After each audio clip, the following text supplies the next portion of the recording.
Hey. Right, we are live.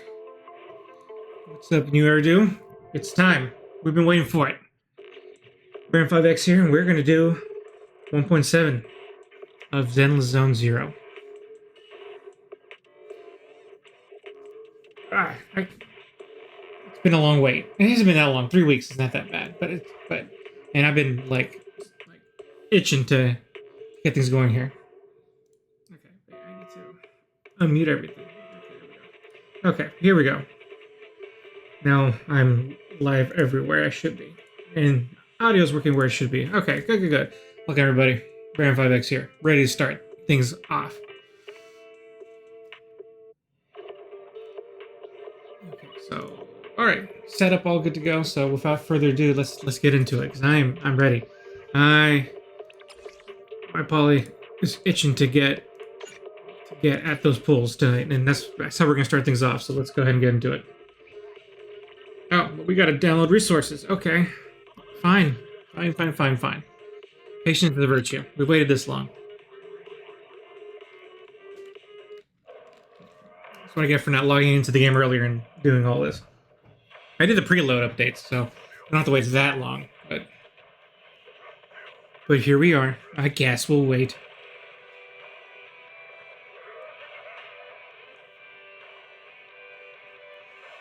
La da da, la da da.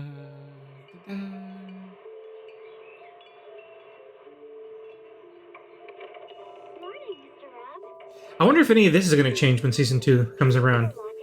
All this loading screen in these videos. I guess we'll find out soon enough. But just a thought. Just a thought. Checking for resource integrity. I have integrity. You don't need to check me, ZZZ. I have integrity. Let's just get the game going already.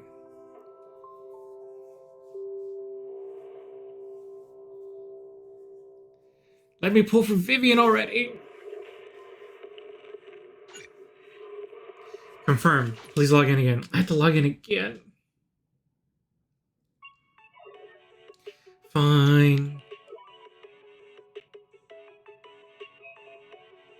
By the way, I should be curious. I don't know what is it they changed about the terms of service that they had us re-agree to it. It makes me, this day and age, you should always be cautious about TOSs these days. Granted, I agreed to it, so maybe I'm not one to talk. But now it makes me curious. It makes me want to go back and check that out at some point. Yada.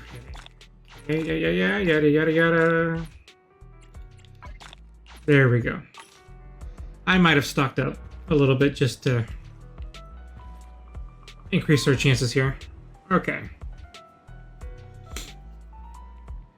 Now, where to start? I guess I should get the battle pass. Probably should have done that before.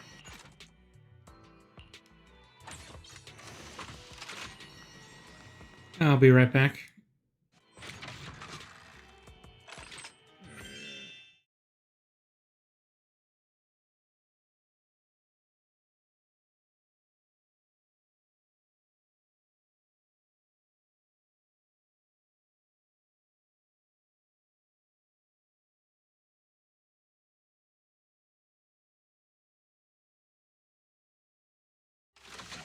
Okay, there we go. I should have drum up my intermission screen earlier today. That's what I should have done. Okay, yeah, I'll take the rewards. We'll be back to do everything else later. Okay. Okay. We have a lot of pulling today, that's for sure. Oh, really? Okay. Sorry.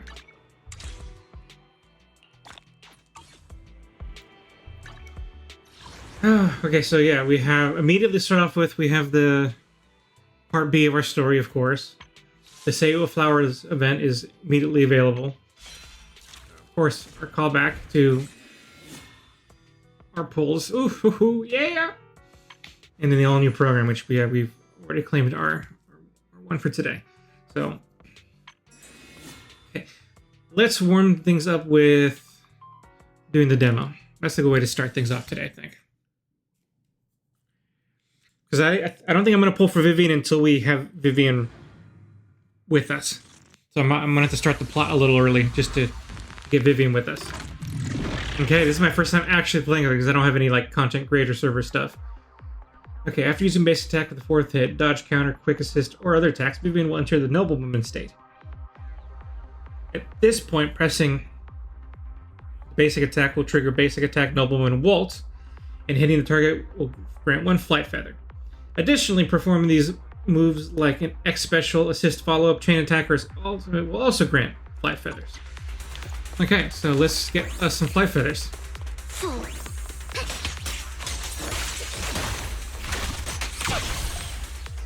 Vivian will restore flight feather when she performs certain skills. They didn't let me do the follow-up. Is this supposed to be a follow-up attack to this? No. I've been watching videos for like the last week, and now I... Idiot. Ah, okay. So what happens when I'm up in the... Okay. Alright. Okay, and then special attack does it too. Okay, good to know. Alright, after performing any move that grants flight feathers, Vivian will automatically enter the fluttering frock state. At this point, pressing basic will trigger a basic attack fluttering frock suspension, consuming all flight feathers and converting them into equal amount of guard feathers. When switching characters while in fluttering frock, Vivian will automatically perform basic attack fluttering frock suspension. Okay. Enter fluttering frock for any means necessary. Okay.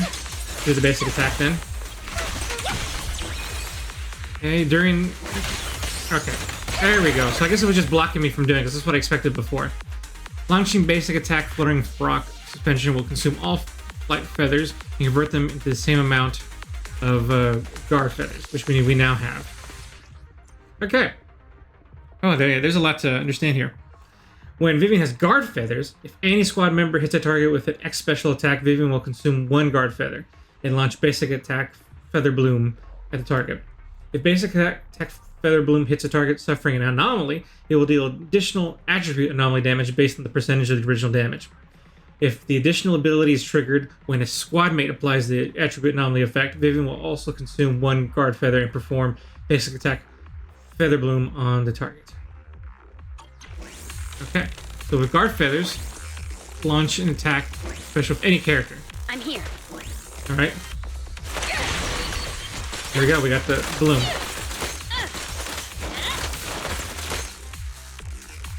Okay. Let's see if I can use this properly.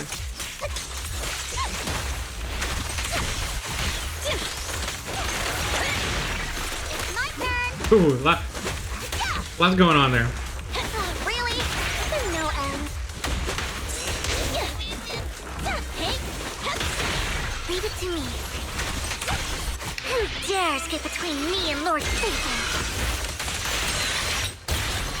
Okay. Here we go again. It's actually rare I get to play as Grace, because I don't have Grace yet. A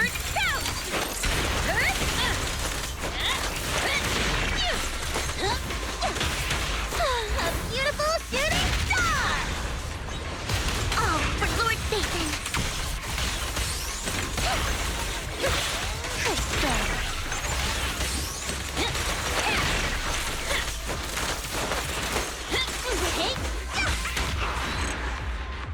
Okay. It'll take a little getting used to, but oh yeah, this is a fun character, and it definitely it's got all the pretty colors on field, so it definitely checks all the right boxes with that. Endorphins will be up playing this character. Synapse is firing, and here's someone I'm super familiar with. Jane has an extra dodge. Before she enters the Passion State, she alternates between the 2 dodges. After entering Passion State, Jane can pass through enemies in front while dodging. Each dodge has its own dash attack and dodge counter. Yep. Out of my way! Don't get hit. And I'm very familiar with Jane.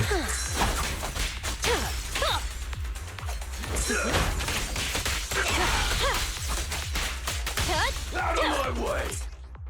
When Jane triggers perfect dodge, defense assist, or skill that deals damage to an enemy, she accumulates Passion Stream. When it reaches its limit, Jane enters the Passion state. While under the state, Jane's physical anomaly build-up rate and attack will increase and her dash attacks and dodge counters will be enhanced.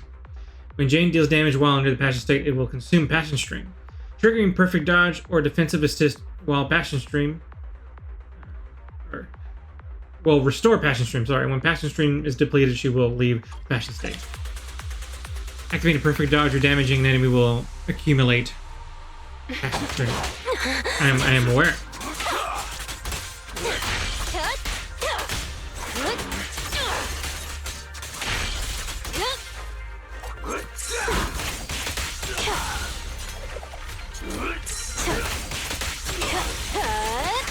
Want some more? When entering Passion status, Jane obtains one basic attack, Sao Chow Jump activation. While there are activations available, hold the basic attack button to activate basic attack Sao Chow Jump. Keep holding to extend the skill duration. Basic attack Sao Chow Jumps recover Passion Stream when Jane, while under the Passion Stream, Passion status, deals damage to enemies. Okay.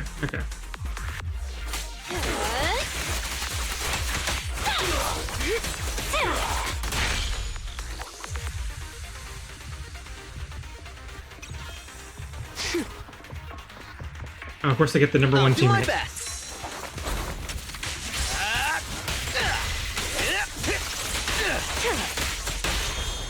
You're under arrest. Found your weakness.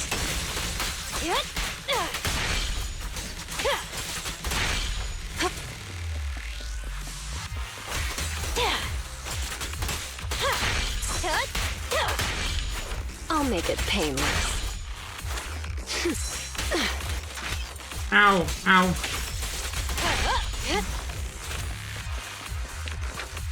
take you.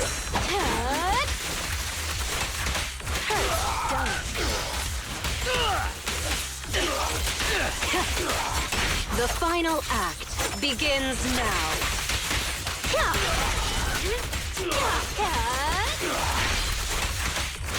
Let's make this quick.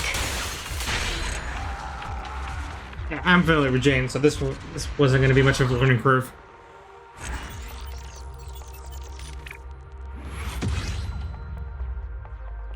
All right, let's take Piper for a spin for the lulz.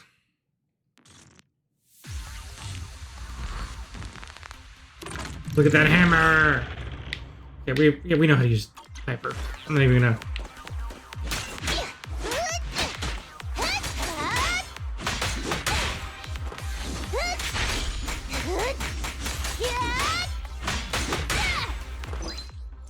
Yep.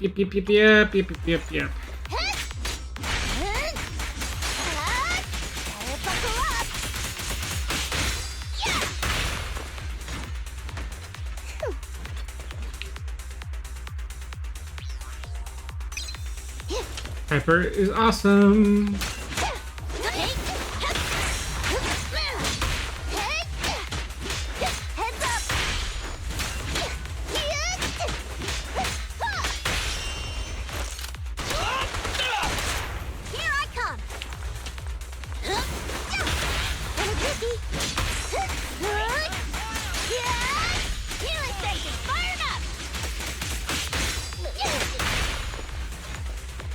It's my turn. Get him with the hammer. I'm cruising now.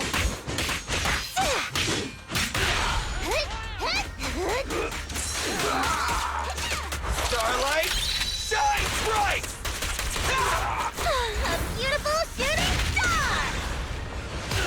You got it. Healing senses fired up.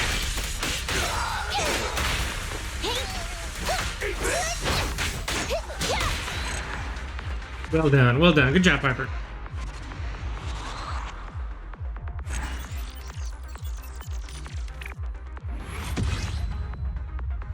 Okay, now we just got one. Seth, of course, it's Seth.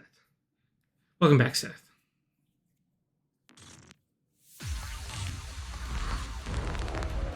This, you know, the A ranks they have in this one feels like they make all the sense in the world.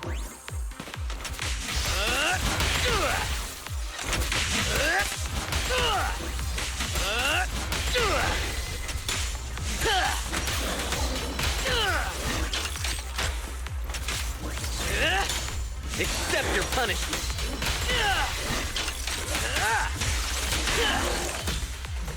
Okay, what's next? What's next? Da-da-da.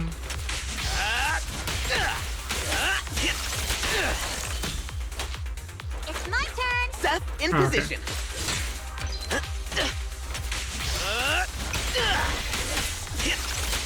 And open up. There we go.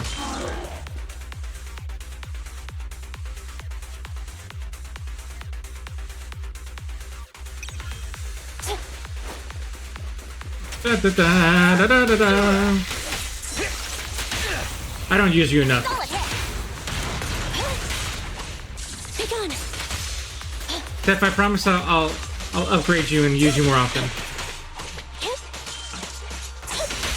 Lord knows I probably need you in my anomaly, my Yanagi team. I don't use you enough there. Perfect teamwork. There's those. Come on. Surrender now.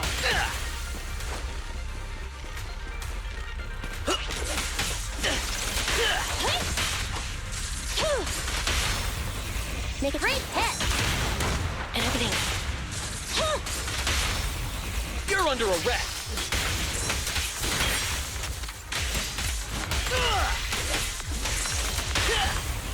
Engage. Solid hit. You're headed behind bars.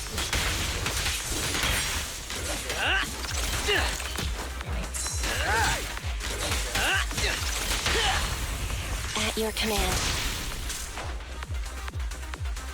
It's time. Oh no, you're alive. I thought I totally fucked you out. Sorry. Eliminating target.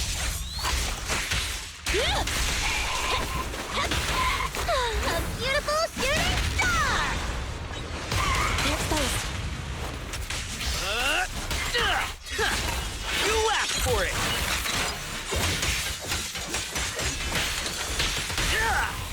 Target confirmed. Go.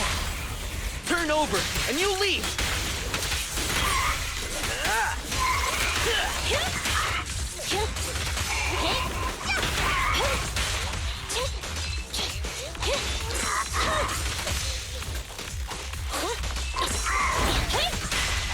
My turn.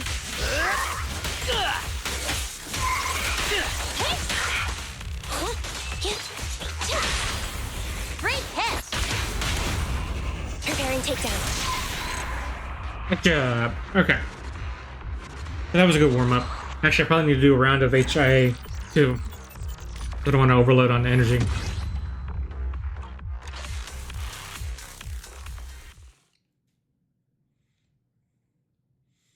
Then I gotta see if Jane's just wandering around somewhere. So how much energy do I have? Oh yeah, I'm tapped out. So let's do this. No. I'm pretty sure I need W engine specialization. Let's go with that.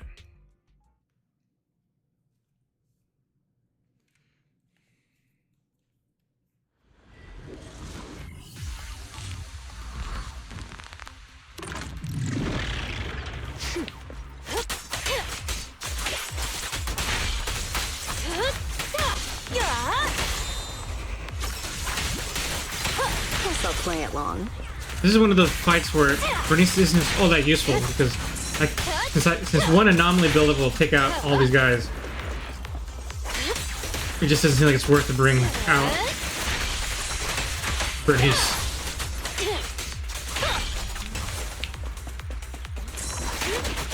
Seems like an infestation. Want some more? I'll make it painless.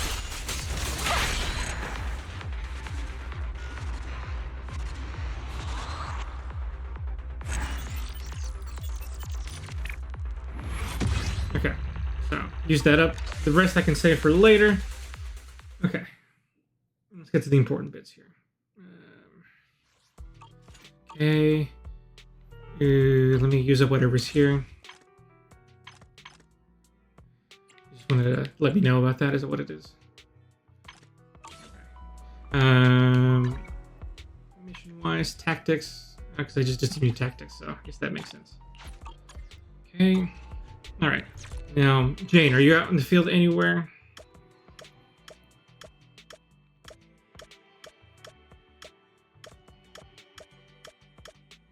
No Jane anywhere. Okay, we'll do quality time with Jane then. That's how we're gonna do this. Jane, we want to hang out so that we can pull your stuff. You'll be my good luck charm.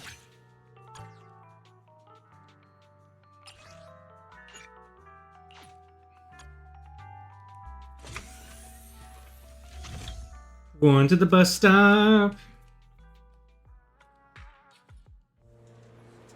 Hi, Jane.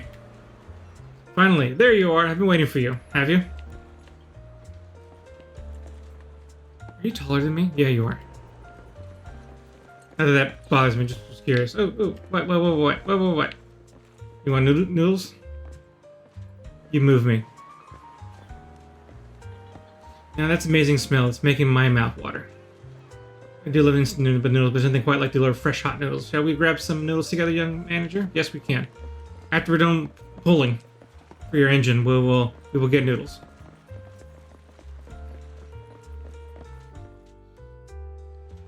I heard this is also a pretty popular photo spot.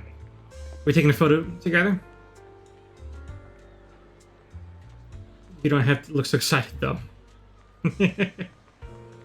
I want a photo with Jane Doe. Go ahead, take it if you want. Yes, ma'am. You don't need to tell me twice.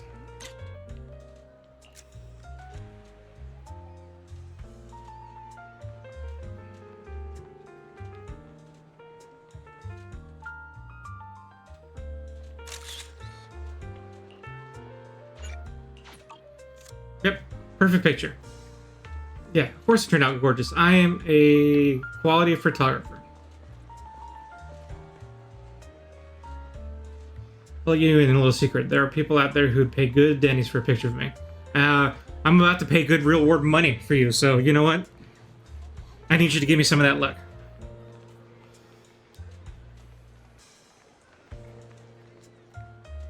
If you ever sell it, you'll probably make a fortune. But like I said, my fortune's being spent on you already. I'm just kidding. I know you'll keep it just for yourself, right? Yes, absolutely. It's in my screenshots folder where all the other ones I've done and haven't done anything with. Okay, anyway. Now the important bit. Time to do our pulls for tonight. Of course there's Vivian. Of course we got Jane. And then we got both the engines. But I'm actually going to start easy on myself here. Because I want to pull Robin, and I'm pretty much guaranteed to get Robin. So let's go ahead and pull Robin. Let's just go for it.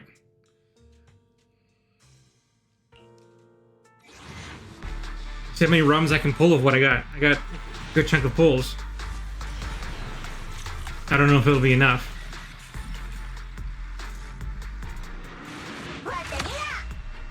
Okay, yeah, so no Robin here. Okay. Still got 55 pulls to go, so guaranteed to get Robin. It's just as sooner the pull, the sooner I can pull again, which means I can get a chance for getting 2 copies of Robin today. I have to get it this time. We only have like 17 pulls left. I should have done it one at a time. Jeez, I wonder who I'm going to get.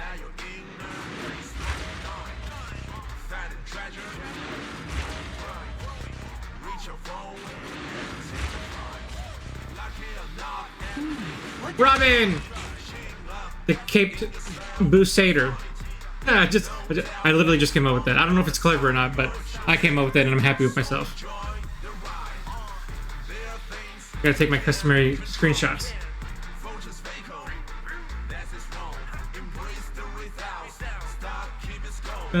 Taking my screenshots so I can post them later. You know what? I've never downloaded this song before. I should do that at some point. Okay. So I got him. Now, with 35 pulls left, can I get him again? It seems unlikely, but I'm going to go for it. At least I'm going to get close.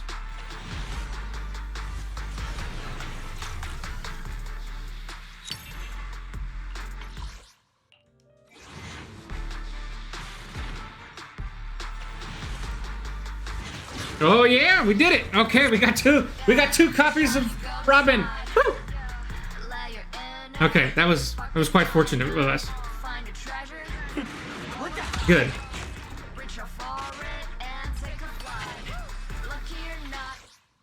There's no reason not to pull for it again. I mean, I can't possibly be lucky enough to get him again. Yeah, I didn't think so. But I do have extra points for the shop now, so let me buy some pulls here.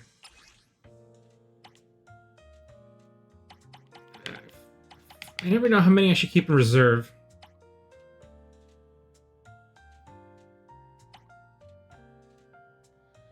So I have 5. Okay, it really doesn't make sense to more than 5 because I'm not gonna be able to pull enough for. Yeah, I have enough for just one more pull, Robin.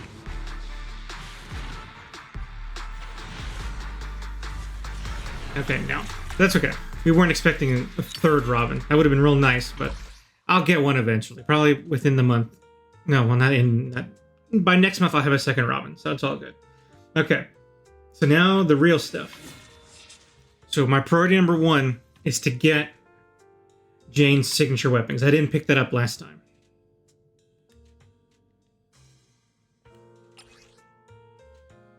I don't even know what part of her glows when I have the weapon. Is it her hair? Oh, I guess it is her hair. I think. Okay, anyway. Alright, so this one I have... Because I went for Bernice's weapon in the last patch. That's why we have a little ways in here. So... yeah, let's go for it. Let's see if I can get fortunate and get an early pull on this weapon. Jane's with me, so it's lucky. Jane is with me. Jane is with me! Okay, that was good. Okay. Alright, but now that I win the 75-25, it's the question now. Okay. Okay. Let's find out immediately. Yeah! Okay. So that was quite fortunate. I am very happy with the odds on that one. So good for me. Because we still got plenty of pulls to go tonight. Oh, I need all the luck I can get. And so far things have been good. Okay. Awesome. Excellent. Fantastic. Okay. So now for probably the main event is Vivian herself. Okay, so I got 90 pulls now. Yeah, there's no reason why I shouldn't just do 10 at a time until we get closer to 20 or something. So let's start ripping the Band-Aid. Let's go, Vivian. Help me win the 50-50. Okay, nothing yet. It's alright. It's just the beginning. We got plenty of poly to go.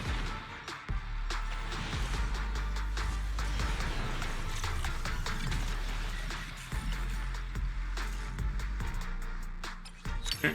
Nothing yet. It's all... it is what it is. It's fine. Dun, dun, dun, dun, dun, dun, dun, dun, dun. Oh, here we go. Okay. So already we're pretty fortunate that it pulled early. So even if I lose the 50-50, I'm saving a lot of polychrome. But at this point, let's hope I win the 50-50. Come on, why not? Jane is with us. Jane is giving us all kinds of luck. She wouldn't let us lose our 50-50. Our first 50-50 night. Come on, come on, come on. Let it be Vivian. Let it be Vivian. Come forth, Vivian. No, not yet. Next one. Okay. Let me make Yeah! this clear in advance. All right. I'm only here for Lord Phaethon. We are doing good today. Okay, yeah. If ever I needed extra luck, tonight was the night I needed it, and so far it's coming through for me. My weapon pulls are good, my bang boot pulls are good, and character banner pulls are good. We are banging. Okay. Thank you, Vivian. It's a pleasure to have you part of the team. Okay, now the last thing, well, not the last thing, but the last for the bare minimum is your W engine.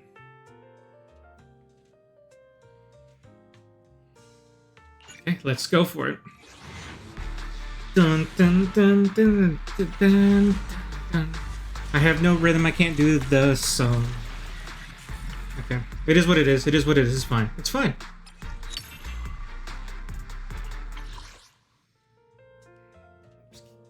Oh, let's get an even 60 here. So, single pull. No. Take me home. I'm trying to. I'm trying to. Well, I already got Vivian. Now I just got to get your weapon. Okay.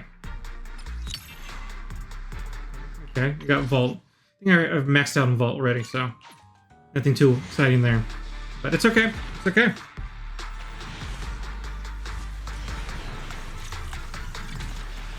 Alright, nothing here, nothing here. It's fine.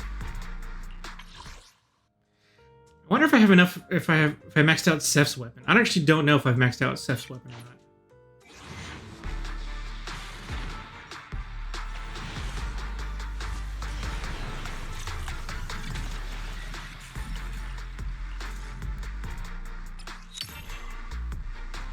If I didn't before, I think I did now.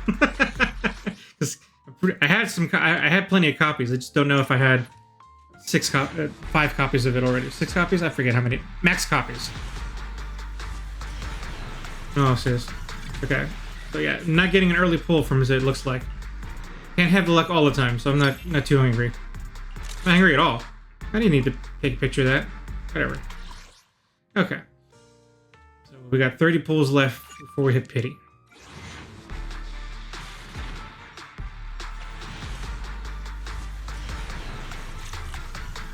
Oh.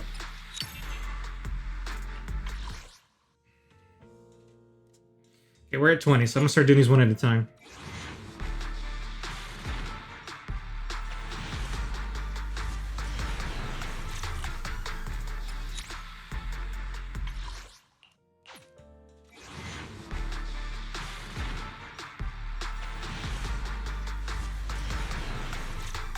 Nope, nope, nope, not yet. Patience is a virtue.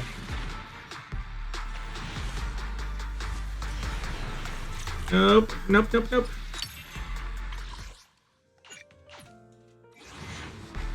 Dun, dun, dun, dun, dun, dun, dun. Nope. We're inching our way there, inching our way there.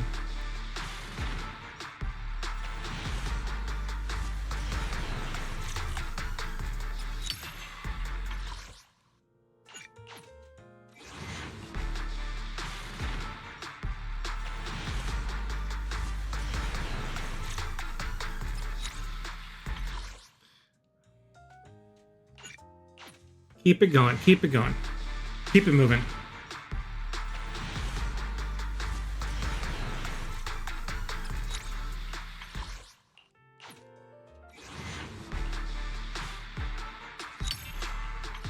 Nope, not yet, not yet. Okay, I guess I'm at 12. Will I hit it before 10? That'd be nice if I hit it before 10. There we go. Alright, now did I get what we were looking for? Yes, thank you. Alright. Alright, alright, alright, alright. Things are pretty lovely. Okay. let's take a break here, and let me go ahead and do my upgrades now. Only the brave will win. Where are you, Vivian? I would never turn down Lord Phaethon. Oh, thank you, Vivian. That means a lot. All right, let's use my vast resources that I've been collecting all this time.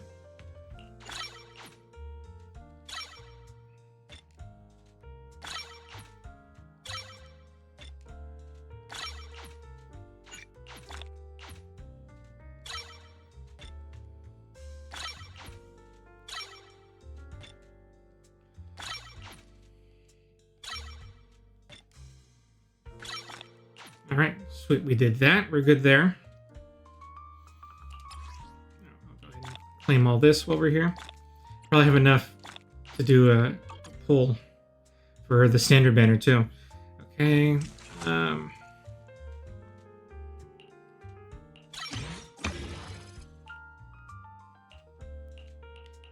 Yeah, we can do a few of these at least. I still need 3 more to complete the set. Okay, so yeah, I can do up to E. And I need 3 more to finish F. Okay, and I gotta remember, what am I shooting for these? I think it's all of them are gonna level up except for the dodge one, because she don't need no dodge. Okay, let me see. Just a reminder. Okay. 11, 5, 12, 11, 12.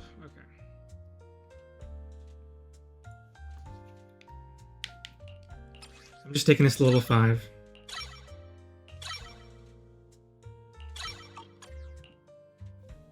And then basic I'm taking to 11.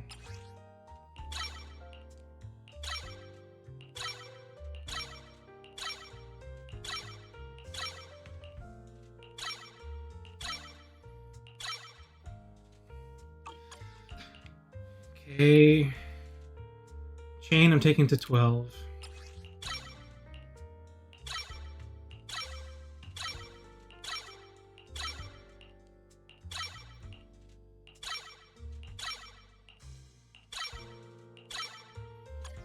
And while I'm at it, let's max out Ultimate too, because that one I'm taking to 12 as well.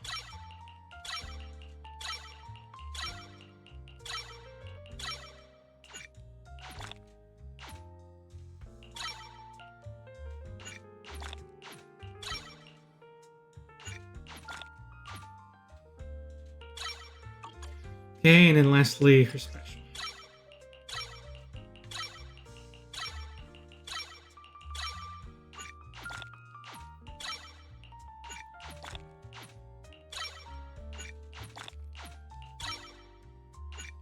One more. Okay.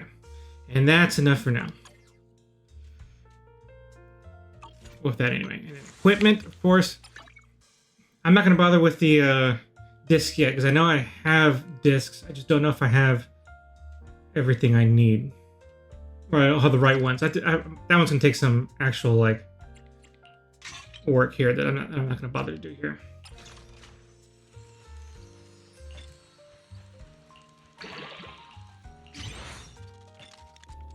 Give her the engine for now and then and call it good.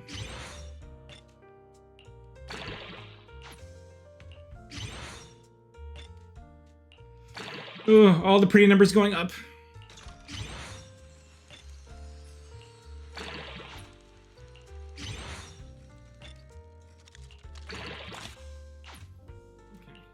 And then I got Jane's too, but I'll probably come back and level up Jane's later. And by later, I mean I'm probably gonna do it now that I'm here. Pick me. One. I'll help you. I'm at your Of course, need. you're a fave now. Lord Phaethon. Congratulations, welcome to the club. This is wanna be my research subject. Okay, and then let's give you Stinger. Let's commemorate this occasion. Okay, handset. I don't know how far I'm gonna get with this one, because I think I'm probably still need a little more in the ways of upgrade materials to get this to 60, but I can take care of that fairly quick.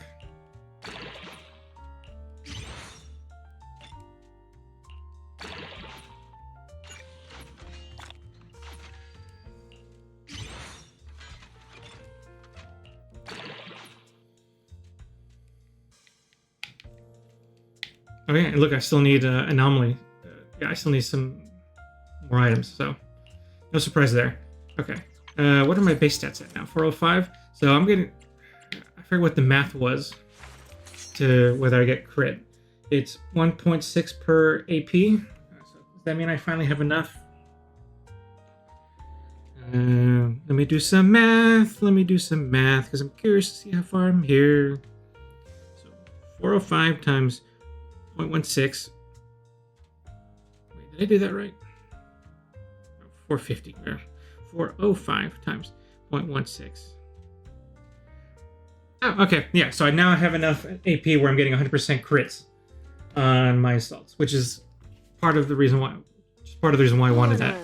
So Be my research subject. big success so far. Big success. Okay, so with that, let's go back to Poland because I still got goals here.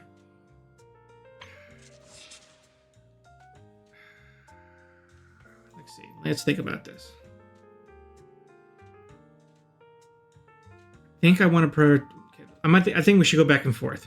I want M2 for both of them. Can I do it? Maybe. But I'm going to prioritize Jane. So we're going to go for Jane's M1 first.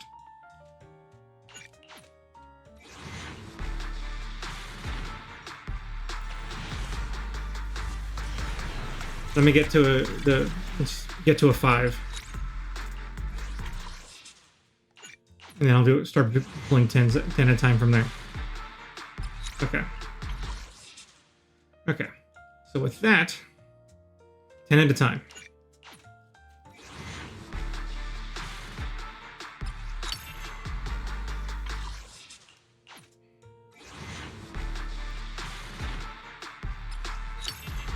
Nope, not yet.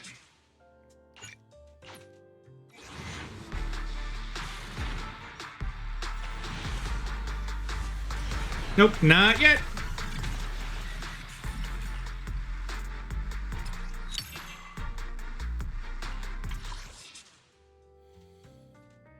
Okay, now we're never going to start pulling from the monochrome stash. Which is fine.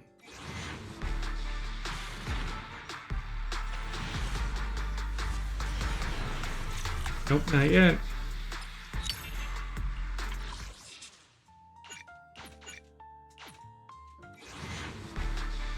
Dun, dun, come on, Jane. I'm right next to you. You're supposed to give me the good luck. Okay, here we go. Oh, well, we're gonna leave it right for the end, huh? Okay, here we go. I won the 50-50 last time, so there's no guarantee. It's gonna be pure luck if I manage to get M1.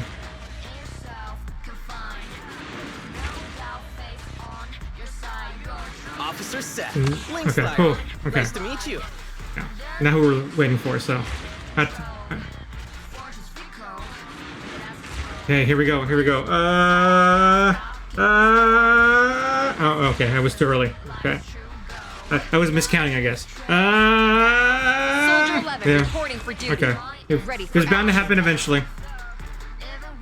Okay, it was bound to happen eventually. Can't get angry. Not angry. I don't know what copy of Soldier 11 this is.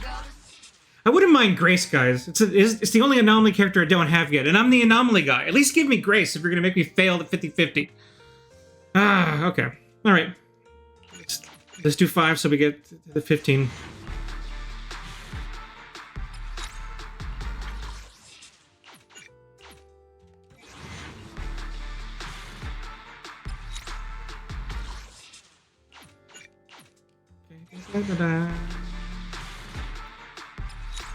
It would be such a lucky break if I get it with these one pulls.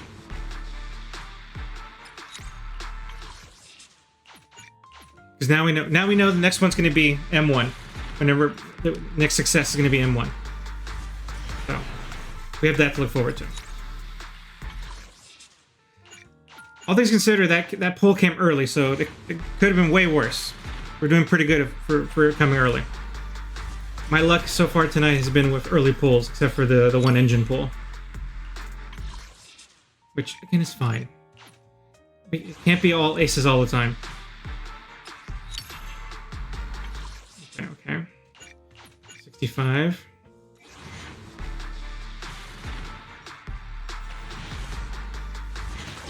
Okay, well, here we go. Here it is. M1 Jane. It came early, so I... Thank you.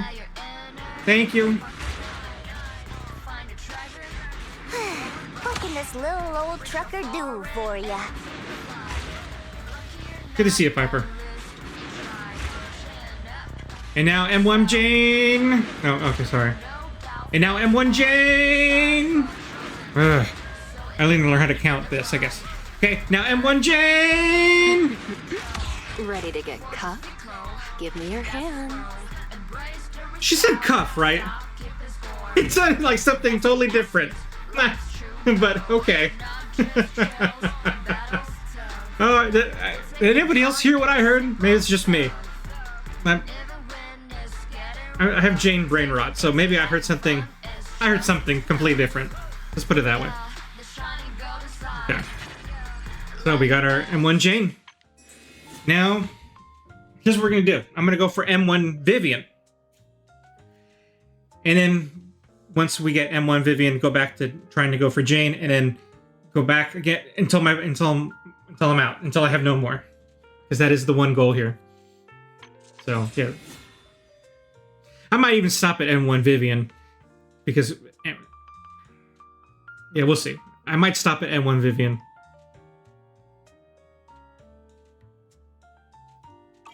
Let's see what her mindscapes are again. Only the brave will win. This wanna be my research subject? Now this one gives me additional anomaly, so that and then an extra shall count. So all good, all good. And then what am I at with? Oh, this is my M1. Okay, I didn't realize I thought I picked her up again before. When a soldier enters the combat or switches in, if her energy is less than 40, her energy is recovered to 80. This effect can trigger once every 50 seconds. Okay, so energy usage, that's pretty good, I think. Keeps up the heat. Ready Okay. and waiting. Vivian, now what are your mindscapes? Remind me. What am I shooting for here?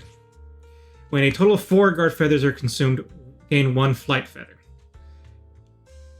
Oh, okay, so this helps keep up flight feathers, and all attribute anomaly damage and disorder damage received by targets under Vivian's prophecy increased by 16%. Okay, fantastic. That's all great stuff. Number 2 is Vivian's ether anomaly buildup rate is increased by 25%. Also fantastic. The benefit of a bloom from anomaly proficiency are raised to 130% of the original value. Oh, that's good. And 15% of the target's all attribute resistance ignored. Okay, so M2 would not be bad. I would never turn down Lord Fate. Okay. So let's go back at it. Let's get M1 Vivian. Okay, let's do 2 pulls to get to 85.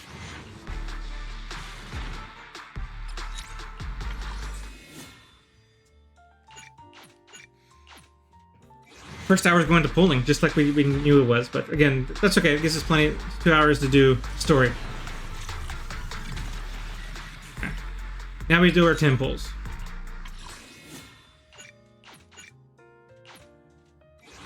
Let's go for it. Let's go for an early M1.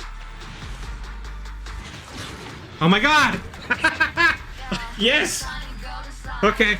Even if this isn't M1 Vivian, this is a really early pull, so this is really good.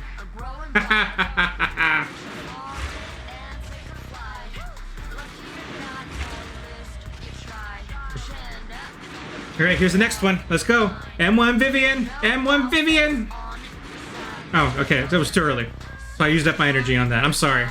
Oh, M1 Vivian! M1 Vivian! I will be here for Lord Fate then. Ha! Thank you, thank you.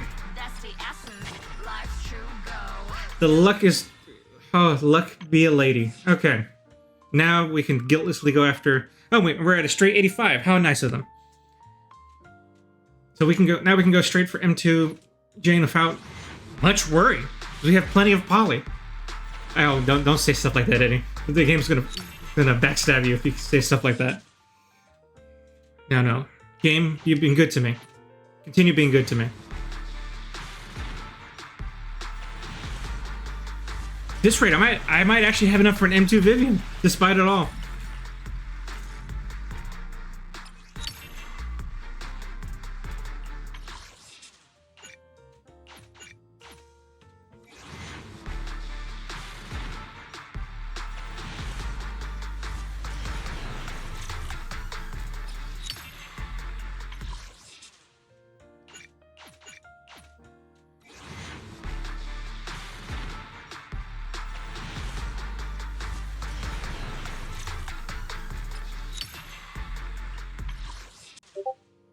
Okay, here we go, here we go. 45. So not getting an early pull this time, but that's okay. A Discord message or something.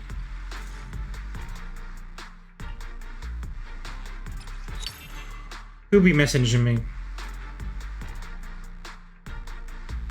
Okay, no one's directly messaging me. Okay, that's fine.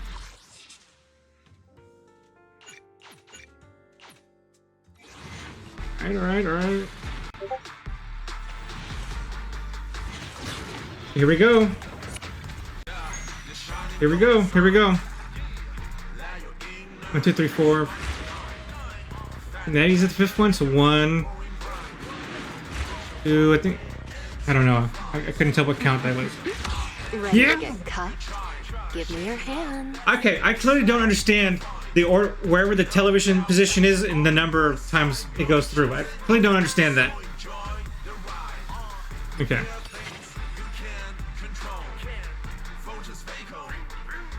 Okay, at this point, I do want M2 Vivian.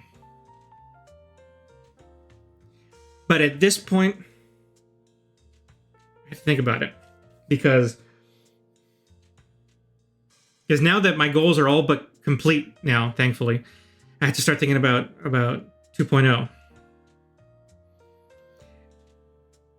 Almost certainly, Miyabi is going to be up for grabs, and I'm pretty sure I'm going to go for a Mindscape or two there.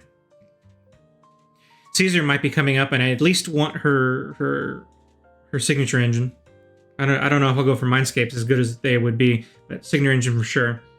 And then there's Yanagi, who I definitely want. I need her. I need her engine as well, and want to pull some Mindscapes on that too. So that could be very expensive. Expensive as this one was. So part of me wonders if I should just quit while I'm ahead.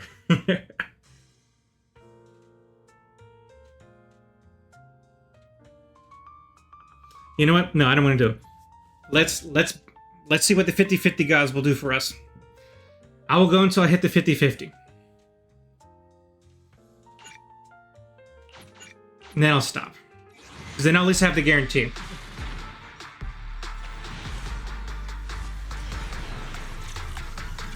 Can I win 3 50-50s in a row? I can't imagine I can, but we're going to find out.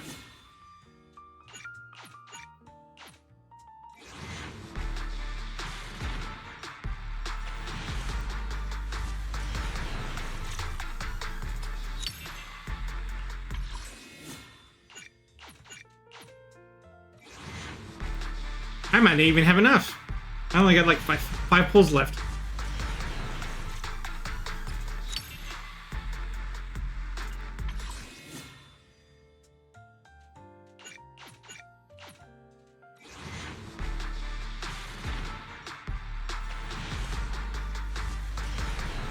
Nope, not yet. Again, can't get lucky all the time. I'm fortunate I made it this far, honestly. This is way better than I had any right to hope for. So I'm super happy.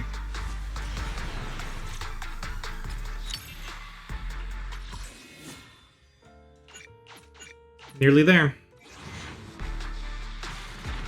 At least give me grace if I lose a 50-50. Would you, please, game? Give me grace so I can complete the gauntlet of anomalies. And we're rubbing up right against pity this time. Game said, no, you can't have it. You can't have it good all the time. That's fine. It's fine, game.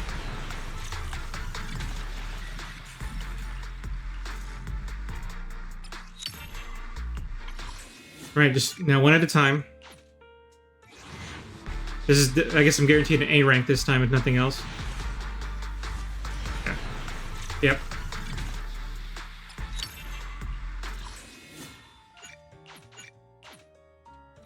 Single pulls until I get the, until I trigger 50-50.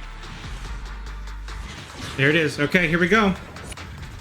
This, let's see if my luck is gonna hold until the end.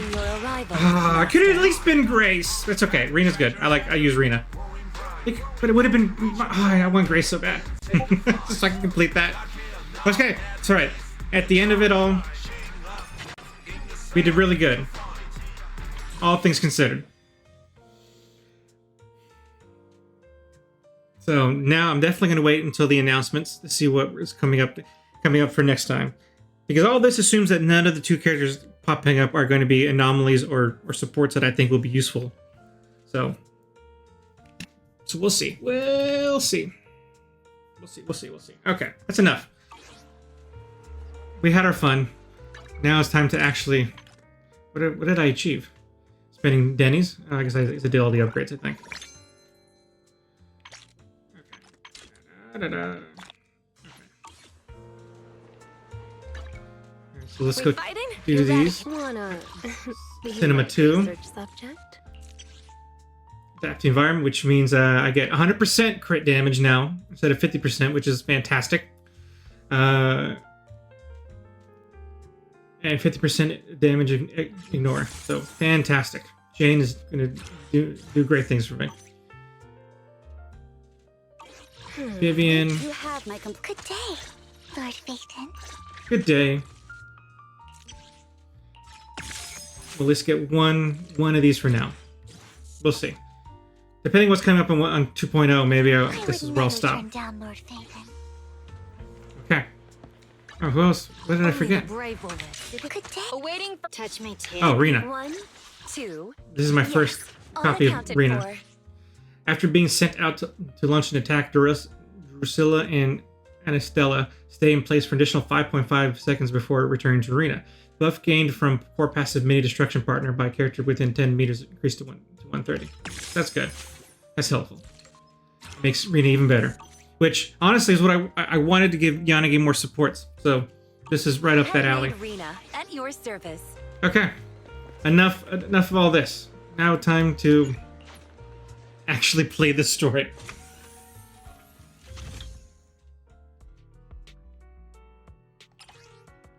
Jane, it was a pleasure. You were good to me, Jane. I appreciate that.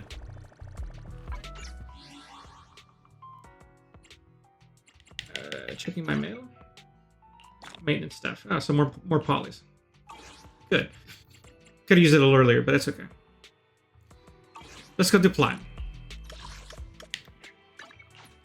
I'm excited for this plot. I guess we're only gonna get through half of it today, but that's okay. I'll have to come. Maybe I'm probably gonna end up coming back later in the week. But Belle, my sister, how you doing? Vivian sent a message. Seems like they've made more progress on the sacrifice issue. Wonder how Vivian's been doing. After Hugo passed, she's been busy managing Mockingbird. We haven't talked to her in quite a while. Wise, do you want to arrange a time to see Vivian? Some other time. All right, then. Once you're ready, I'll reply to Vivian. The only reason I did that is because just remembered I didn't upgrade Robin, and I want to upgrade Robin. So if we have the chance to use Robin, we can actively use Robin. So that's why I'm stepping away. Afternoon. Let's get your little companion some new parts. Where's Robin? Okay, let's first upgrade you. Should have enough material. I've spent so much time accumulating Bangbu upgrade material because I don't bother upgrading all the A ranks. I don't know if that's good or bad, but I don't bother upgrading the A ranks. I got plenty of new ideas. Let's try them out on EOS one by one. Okay, now let's see here. Fire a series of random cards using a magic gun, each triggering different effects based on card type. Hearts deal massive physical damage. Spades deal physical damage and inflicts massive daze.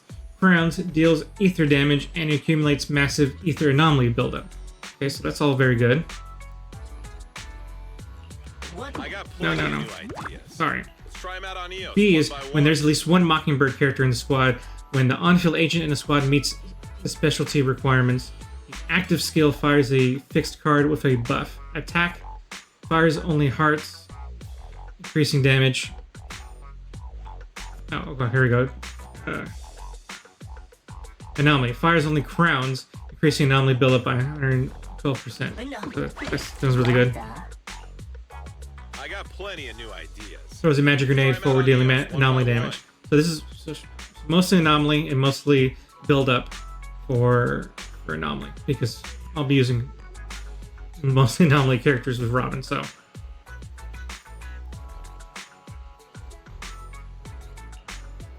this is super good. Oh, you know what? I forgot. We were going to whole standard banner too. Good one. Please come again. No reason not to do that now. Let's go. Bell will be our good luck charm for a standard banner. Okay, so Bell, I need your luck for standard banner. Then I get at least one.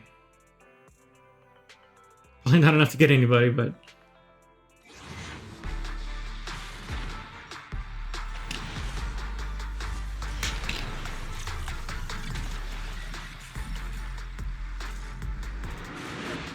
yeah, nothing here. Now, I should go to the store because I don't think I picked up. Yeah, see, I hadn't picked up all of it because I ran out of points. So now at least I have enough for one more pull here. It really would have been nice to get Grace. Thanks that I haven't gotten Grace yet.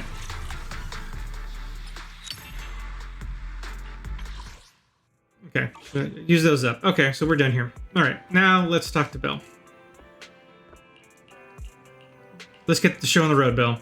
Yes, continue the story. All right, I'll arrange a time with Vivian. Just rest and wait for my news. Rest at the sofa. Okay. This is like a comfy sofa. You originally planned to watch some videotapes and rest on the sofa, but you end up falling asleep instead until you hear something nearby.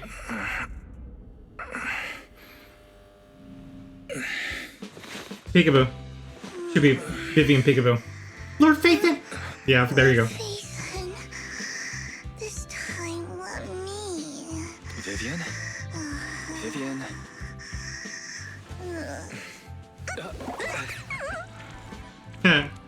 Barry? I didn't disturb your sleep, did I? I like how Fairy was just like spying on the whole thing. When I got here, the other Lord Phaethon said you were resting on the couch and just let me in. I meant to keep you company while you slept, but then I dozed off myself. I was going to sit here looking super cute, hands cupping my face. You know, like the #1 sleepy face I want to wake up to pose. Can't believe I ended up falling asleep myself. Oh, and Vivian's shenanigans are back. Vivian, are you sure you're awake? That sounded like sleep talk. I'm sure sleeping in that position couldn't have been comfortable either. No, Lord Phaethon. I was just worried that I had disturbed your rest. Just being able to see you sleeping peacefully is already the highlight of my day. No, my entire month. Just let it happen, Though Wise. It's a bit late, but good morning, Lord Phaethon. You're here super early today, Vivian. Is there something urgent? Mockingbird's death has stirred up quite the storm. I took some time to gather intel.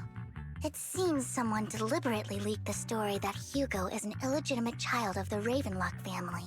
But I haven't found the source yet. I mean, there's only one other person at the scene who knows that. Yeah, thank you, Wise. Could be Hartman. Be Hugo's uncle, Hartman? Maybe he's trying to turn people against Hugo and Mockingbird by playing the illegitimate child card. I suspected that too. He could be using Hugo's background to make people believe Mockingbird is just another top's pawn.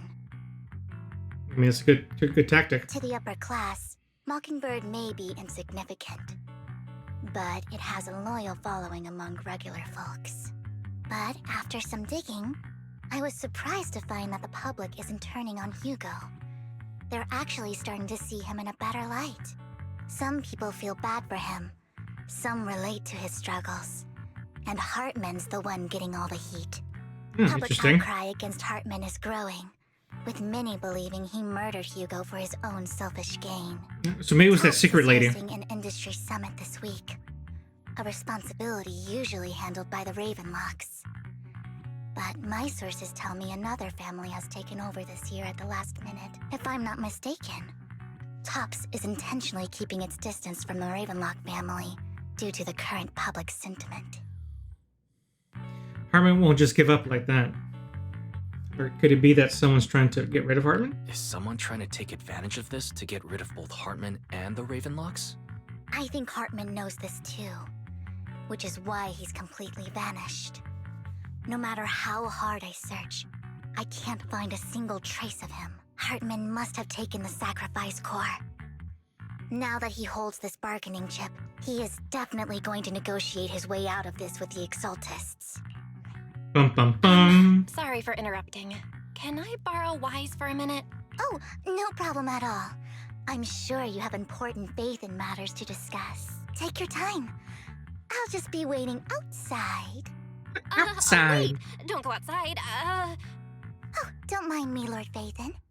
I wanted to browse the videotapes anyway. I'll be right here. Just let me know when you're done. Thank goodness Vivian didn't walk out the main door. Lycon's been pacing around outside for like half an hour and scared off at least 5 customers. He's stressing over what he did to Hugo in front of Vivian, but he really needs to talk to us. Maybe you should go speak with him first? Okay. Sure, I'll go talk to him. At the end of the day, we're all after the same enemy. As proxies, we should become the bridge between them. How diplomatic of you, Wise. I don't disagree. All right, let's go talk to Lycon. I know Lycon.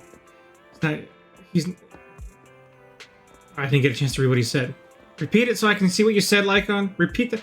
He's got it easy now. Hopefully no one else notices. What? Who's got it easy?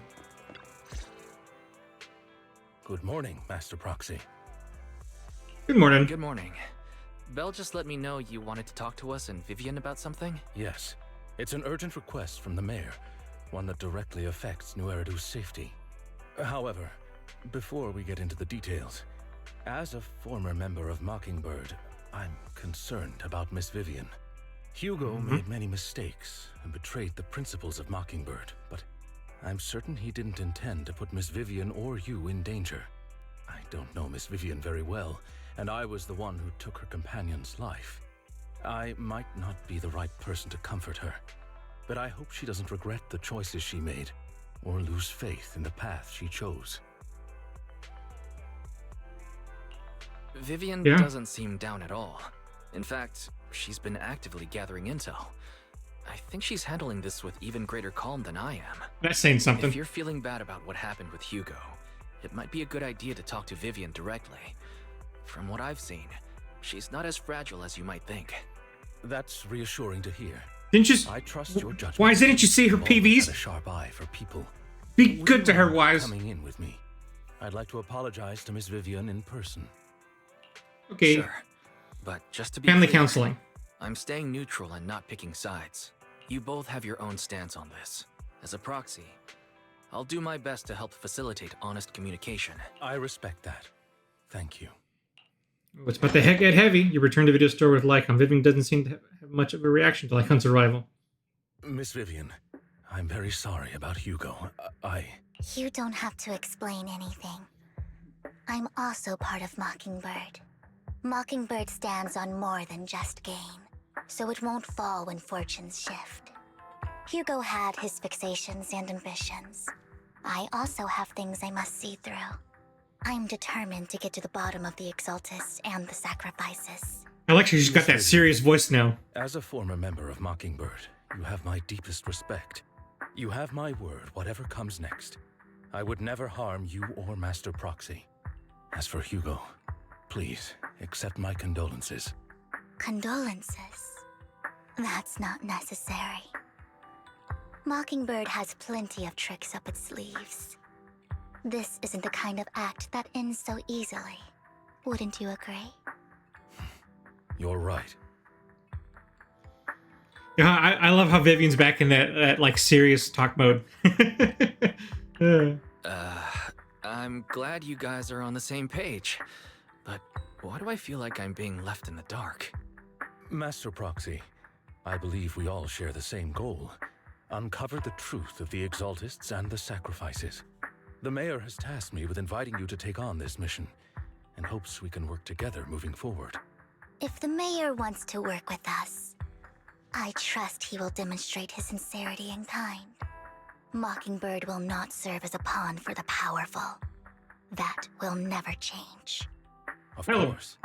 While the mayor cannot handle this personally, he will make sure we have all the intel and support we need. Miss Vivian, I know you have your own intelligence network, but for some high-profile shady dealings, perhaps the mayor can provide you a different perspective. Please, take your time to discuss. If you're open to collaborating, I'll set up a call with the mayor so he can speak with you both directly. Okay, at this point, like it didn't occur to me while we were playing 1.6 before, but at this point, the fact that we're not seeing the mayor feels like that says something. Like, I don't think it's just a matter of they don't have time to draw him up and come up with what his character looks like. I feel like the reveal of who the mayor is, while I don't know if revealing him necessarily will be telling in and of itself, but I think it's important that we don't know exactly who he is, because he's going to be important in some other way outside of being the mayor. Because maybe once we see him, we're going to start seeing him elsewhere unexpectedly, right? So, if he's still a sound only in the next cutscene that he's in, I'm going to start being super sus about him. Belle, Vivian, and I need to think this through carefully with everything at stake. It's not a decision we can make lightly. Of course, I completely understand. When you've made up your minds, you can find me at the Ballet Twins. Why can't we just call you, Lycon? We have phones. Okay. Should we talk to the mayor? Yeah. I mean, I've heard other theory crafting that the mayor's probably not a good guy, and in retrospect, that makes a lot of sense. Which I feel bad for Victoria Housekeeping, honestly, but I guess those chickens are gonna come to roost later. But yeah, if we don't see his face in the next time he's involved in a cutscene, that's going to be nail in the coffin for me. Sacrifices are still a threat. Yeah, let's do it for the sacrifices. True. At the moment, our only intel on the sacrifices that Bringer left behind is what Bringer left behind. We don't know much else. When we can get someone to help investigate, it'll take a significant amount of time.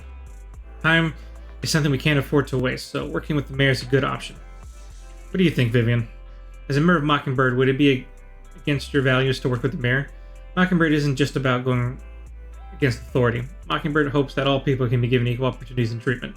I don't exactly trust the mayor, but I believe he's someone we can work with, at the moment at least. Let's go see Lycon then.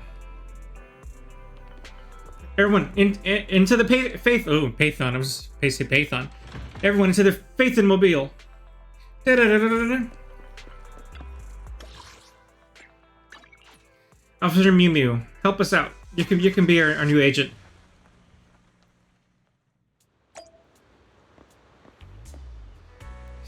Step, dramatically showing up to the meeting. Seems you and Miss Vivian have made your decision. Working together requires sincerity on both sides. Of course, please rest assured, when it comes to sacrifices, the mayor's interests align with yours. So you say, Lycon. Poor Lycon. He's a smart guy, and he's probably being totally wool over his eyes. Or rather, we both want to protect the people of New Eridu. Again, questionable. But okay. I'll connect the call to the mayor now. Oh, it is going to be sound only. Yep, My there it dear is. Friends, I'm glad you're willing to keep working with me. I'm You're truly sus, sorry dude. about what happened to Mr. Hugo Vlad. I didn't anticipate things would turn out this way. As mayor, I can't fully condone Mockingbird's actions, but personally, I had a lot of respect for Mr. Hugo Vlad. Yeah, Look good further answer. into Bringer's map. The sacrifices were created by an exaltist named Landon, who was active in Janus Quarter. Landon, that's a name. Landon passed away in an accident a few years ago. Okay, I was gonna say, like, is that a name we've heard before? He was researching sacrifices and was said to have created a batch of serum that could turn living people into sacrifices. The Fun. problem was, the serum wasn't stable, and after his death, the recipe was lost. No one knows what happened to the Exaltist in Janus Quarter back then. Do we know It's Landon? clear that after the leader died, there haven't been major Exaltist activities in the area. Bringer's map marks the locations where the Exaltist's most successful attempts at creating sacrifices were. If we've heard the name Landon anywhere, it would have to be either Haramas's agent story, or it would have to be with Ambi's agent story, or with because both of them involved mutations and turning ethereal stuff, right? So that is interesting. I mean, I'm hoping that the theory crafting community is gonna step up and tell everybody if the name's popped up somewhere before, but it feels like it should have. Or maybe I just know a lot of Landons in real life and it's confusing me. The leader of the Exaltists in Janus Quarter died a few years back, and they haven't been active since. Could it be that Hartman was just acting on his own? Unfortunately, that's not the case. My sources confirmed that Hartman had been secretly in contact with someone, and they only meet inside the Hollow. Besides Hugo? Is it possible it's someone from TOPS? TOPS is a huge alliance of corporations. They wouldn't bother getting their hands dirty. Instead, they just sit back and reap the rewards. Everything Hartman is doing is to secure his place in TOPS and strengthen his power within the Ravenlock family. If my guess is correct, Hartman has gotten in touch with the remaining members of the Exaltists that used to follow Landon, helping them create new sacrifices. Well, but what's in it for TOPS? But what's in it for TOPS? There's no way the Exaltists would just hand over their secrets about sacrifices to Hartman, right? A sacrifice outbreak would throw the city into chaos. And that's when TOPS steps in, taking control of the situation on their terms. That makes sense. The public will see the mayor as incompetent, while TOPS comes off as the real protectors of the city. Gotta love And oligarchs. When that happens, public trust will shift towards TOPS. And Mr. Mayor, you might find yourself in an unfavorable situation. Still sharp as ever, Miss Vivian. So, what exactly do we stand to gain from partnering with you? Please don't tell me you're doing this out of some noble concern for your citizens. I'm not some hero of justice, and I don't believe in lofty ideals or empty promises. We have a common enemy. While our ideologies may differ, we can work together on this. And as proof of good faith, I may not know exactly where Hartman is, but I can fan the flames over Mockingbird's death and escalate conflicts within the Ravenlock family. So it was you behind the rumors. No.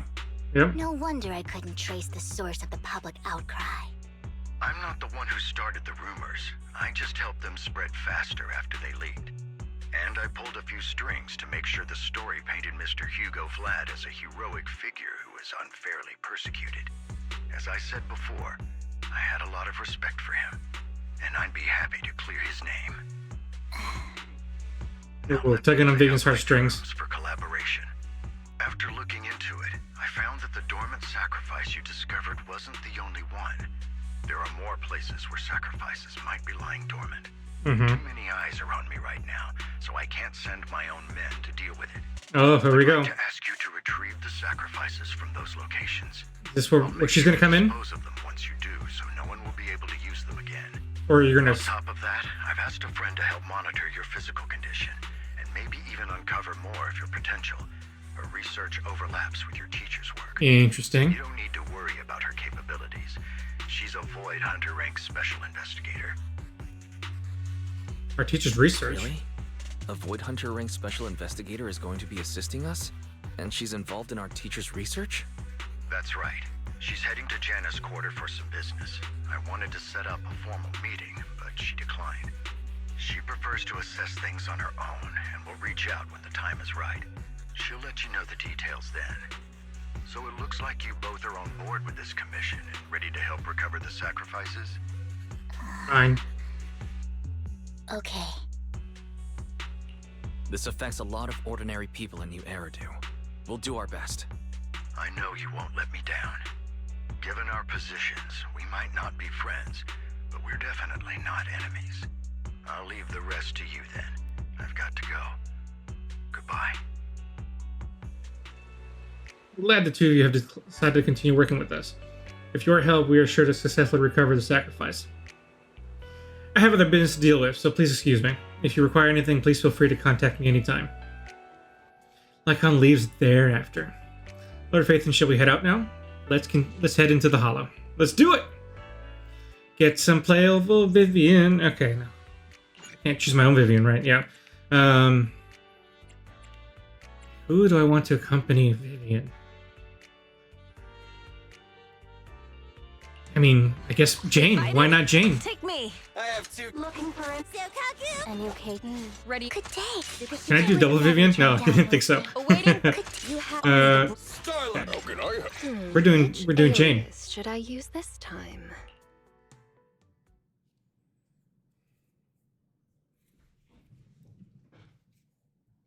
Jane, you're coming with us. Let's go, Jane.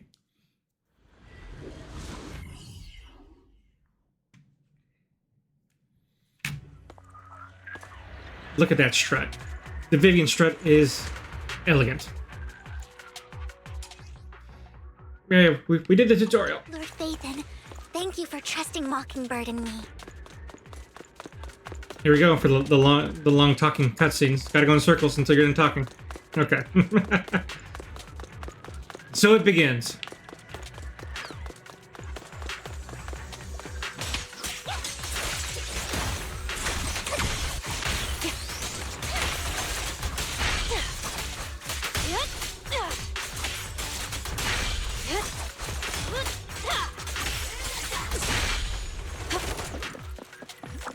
My turn.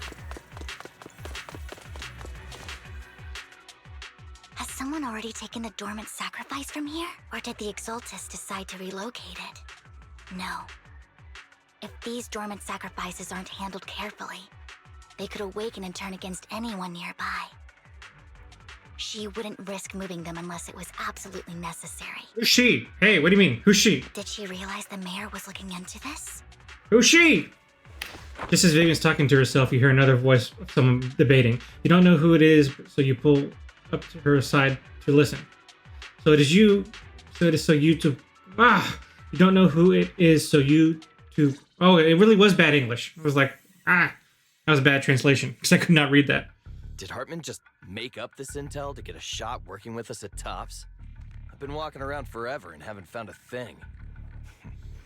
The Ravenlocks have always been a shady bunch. No surprise they've gone downhill over the years. I heard they were pretty loaded back in the day. What kind of business did they run? No clue. On the surface, their businesses seemed legit, but who knows what was happening behind the curtain. Okay. While this cutscene's going, I'm going to step away and get a Something with the drink. sacrifices. I mean, how else would he know about the dormant ones left around here for years? And he was so sure that even if those original sacrifices didn't work out, he had a backup plan. Backup plan? What could that be? Well, that's beyond me. I just happened to overhear something while I was next to Mr. Edmund one day. What's Topps planning to do with all these sacrifices, huh? For research? Do you think we'll ever have a normal life in the Hollows? Don't ask questions you shouldn't be asking. All right. There's nothing here anyway. Let's leave the Hollow and report back on what we found. And we'll make it just in time to clock out for the fieldwork shift. Let's get out of here first. Okay, that line about the backup plan was totally the Ambi thing. That totally was the Ambi story, I think. After the two Tops employees left, something happened. That fool.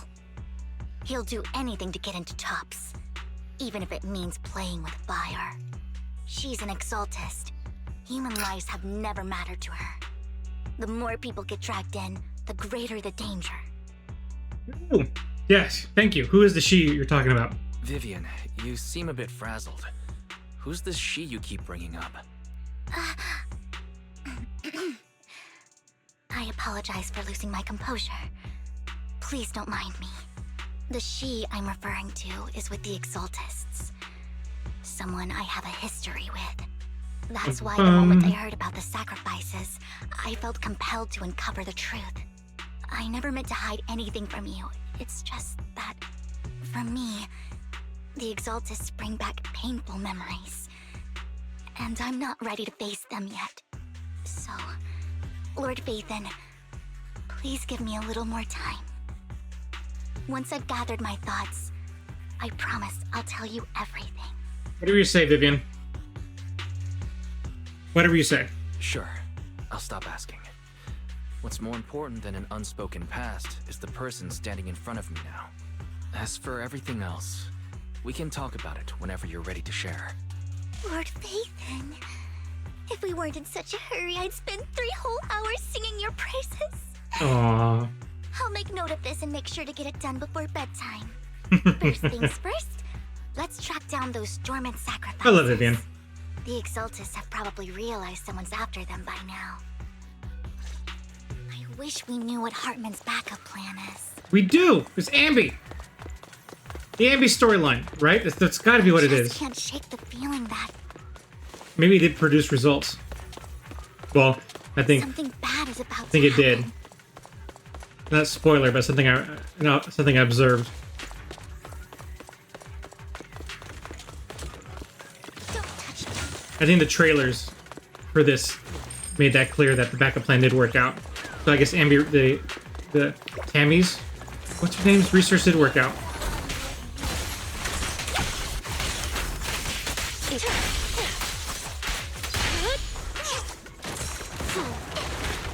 Ambush!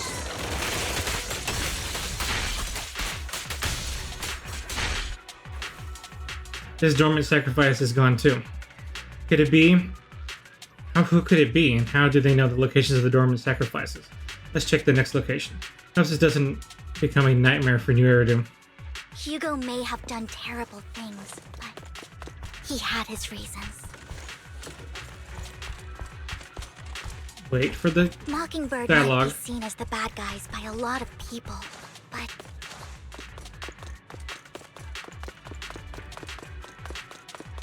ironically, joining Mockingbird is what put me on the right path. Waiting for the dialogue to finish. For the first time, I'm needed for more than just my curse.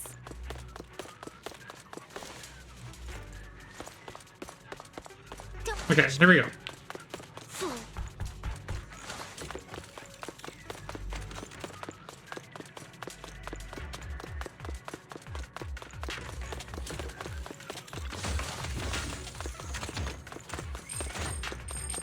There you go. Look around. Oh, ow, okay, sorry. I missed the dodge, apparently. Okay.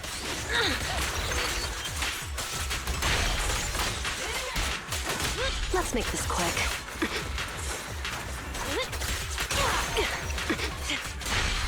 Nothing here either. Are we too late?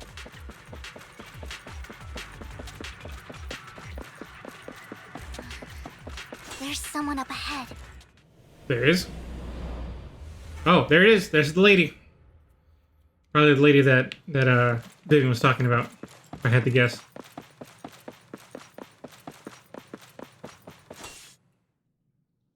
I knew it was you, Vivian. Camille, what are you doing here, sis? And we have a Are name. you destroying the dormant sacrifice? Vivian, don't call me sis. I'm not your sister. Are you trying to Oh. stop the Exaltists? More sister drama. I never left the Exaltists. You know what Landon did back then. Lord Landon did it for the Creator. His methods may have been extreme, but they were necessary. Back then, you walked away. You should do the same now. We didn't meet today. Take your friends and leave. What's wrong? Are you being forced into this? I can help you. Help me? Like how you helped her? Another her. Vivian, you're crying. You see me, don't you? No, You haven't changed a bit, Vivian. No need to hide your tears. I know exactly what's ahead for me. You've made your choice, and I've made mine. One last piece of advice. Stay out of this. She loathes you. She's I not even won't the tell her she. we met today. Don't show yourself around us again. There's another she. Camille gives Vivian one last glance and throws a smoke bomb to the ground. The noise attracts the ethereals. Even though you have many questions, dealing with the imminent threat feels like the right choice right now. Lord Nathan, watch out! I'll tell you what that was about later. Let's take care of the ethereals first.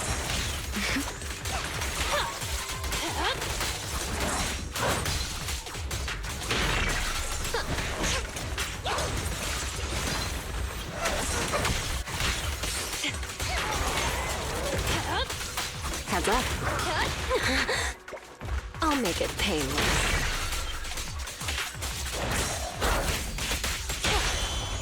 Stay focused. Okay, do your thing.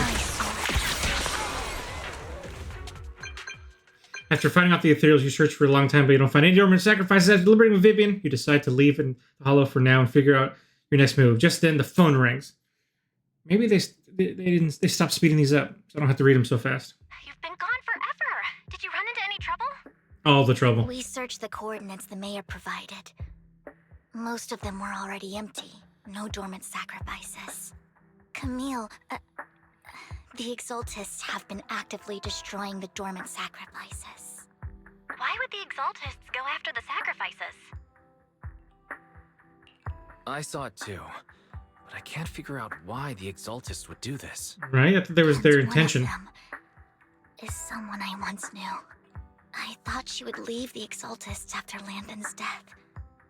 But she stayed. Oh, okay, so confirming that Vivian knows Landon. What did I miss?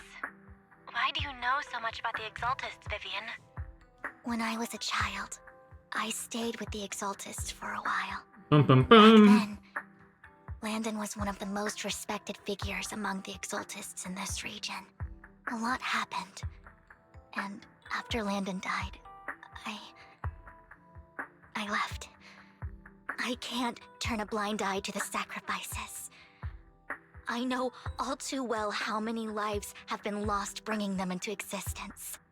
Ever since I learned a sacrifice had appeared in Janus Quarter, I haven't been able to stop worrying. I won't let history repeat itself. That's why I asked Hugo to investigate, starting with the Sacrifice Corps. Vivian. Please stop. I'm not looking for comfort. I'm just recounting the story for you to understand the situation. We've got bigger things to focus on. But when I do need comforting, I'll come straight to you. I hope you'll make time for me, Lord Vathan. Just so you know, I'm not the easiest to console. Way to set yourself up there. Absolutely. If you're feeling down, we'll be here for you. Oh. Okay, back to the matter at hand. That conversation between those two TOPS employees back in the Hollow is still bothering me. They said Hartman had a backup plan, and that got me thinking about some news that was quietly swept under the rug. Lately, there have been mining accidents in Ravenlock-controlled areas. Many workers have died. The families were paid off with huge settlements, way more than usual. No protests, no controversy, and the issue was buried. But considering the Ravenlock's financial position, why would they be so generous with payouts? Sounds sketchy. That Yep. sounds sketchy. Do you think those accidents were faked? Precisely. I don't think those workers died in mining accidents. I'm planning to reach out to some old friends, see if they've heard anything about this. Do you have time, Lord Vathan? My contacts are just near 6th Street. Care to join me? Sure. Sure. Let's go together.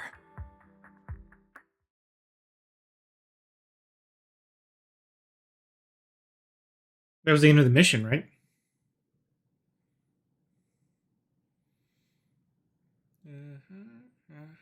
Yeah. ZZZ, you're okay. Okay. Arrive at Lumia Square with Vivian to meet her old friend.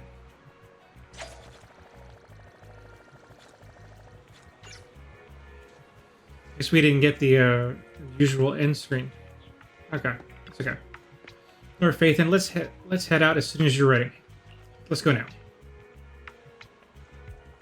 An old friend of mine said she has some new intel. Wonder who we're gonna meet. She's like a mentor to me. Oh? Oh! Look who it I is! learned a lot about data scraping on internet thanks to her. Heyo! What a lovely reunion. Rain! Long time no see. Yeah, it's been a while. Rain? So you're the old friend Vivian was talking about. Yeah, Faithin. Long time no see. Rain! You actually know that Lord Faithin is Lord Faithin? No, I mean, you actually know Wise is Lord Faithin. I didn't know right away. One time, I needed a favor from Nicole. I only found out after meeting them. I mean, who would expect a legendary proxy to be running a video store for a living? Oh, by the way, your idol... Rain! Let's not bring up old stuff. Lord Faithin wouldn't be interested in that. It's all you talk about, Why Vivian. are you all tense? Right. Lord Faithin lives on 6th Street too, and might know your idol. Remember when you traced that post on Internet to 6th Street and actually went to check it out? And you came back all bummed, spouting nonsense. Like there was only a black cat at the location, and maybe your idol is actually a talking cat. Or something like that. I think I know that black cat. I think I know that black cat. It hangs around our shop now. Lord Faithin, please, let's drop this topic. Come on, Vivian. It's been years, and you still won't say who your idol is. If you'd just let me, I'd have tracked them down ages ago. Yeah. I get it. You want to find the person who's important to you on your own. Oh, But you've tried so hard already. It's okay to lean on me a little, you know. I'm sure your idol won't hold it against you. Rain doesn't know. I shouldn't have come to see you. Huh? What's wrong? Change the subject. Help her out. Rain, Vivian said you might have some intel for us. Should we get into that first? All right, let's get down to business. Here's something I'm pretty sure about. The Ravenlock family's claim that those missing workers died in an accident? Don't buy it. The last signal from those workers was near the Hollow. Then communication went dark. I think they were taken into the Hollow. And yesterday, I picked up that the Ravenlock family secretly hired some people to search the Hollow's perimeter. I caught a weird distress signal from someone and managed to track down the source. When I tried to reach out, the signal cut out completely. The last trace of the signal was near Lumina Square. Finding someone in real life isn't really my thing, so that's where you come in. I realize that Rain has Rain buttons and a Rain hair clip. I don't know why I just noticed that now. Okay, we'll take a look around. You just said this is something you're sure of. Do you have anything you're not so sure of? I dug up some info online, and one thing stood out. A few days ago, there were some creepy sounds coming from an abandoned warehouse by the port. The place was locked up, so no one could see what was happening inside. Not sure if it's related to your search. If you don't find anything useful around here, it might be worth checking out. Well, that's all I have for you. Thanks, Rain. Thank you, Rain. Don't get all emotional on me now. I'm just helping out a friend. This one's on the house. Consider it payback for the favor you did me last time. But if you still want to find your idol, hit me up. I've been curious for what... Alright, don't worry about it. I'll manage it myself. Stop being so nosy, Rain. Nosy? Nah, just professionally curious. Ah. What kind of person is worth all this searching, huh? But Oh, honestly, whoever they are in real life, they've become a part of you. You've come a long way in this search, Vivian. I much prefer the person you are now. So if you find this person, don't chicken out. Go meet them. People will appreciate you for who you are. Aww. Rain. Rain's saying the right thing without realizing I it. don't care about the real world or what it'll be like, but I hope everyone I know can live a good life. I'm counting on you to save the world, guys. All right, I have other business to take care of, so I'll leave the rest to you. Rain waves goodbye and leaves. Vivian mentions she knows someone who's really skilled at finding people in real life, so you follow her and continue on your way. Alright, who's good at finding people in real life? Lord Phaethon, please pay no mind to what Rain said. Vivian, who are you trying to fool? That big guy's up ahead. Let's hurry. The big guy?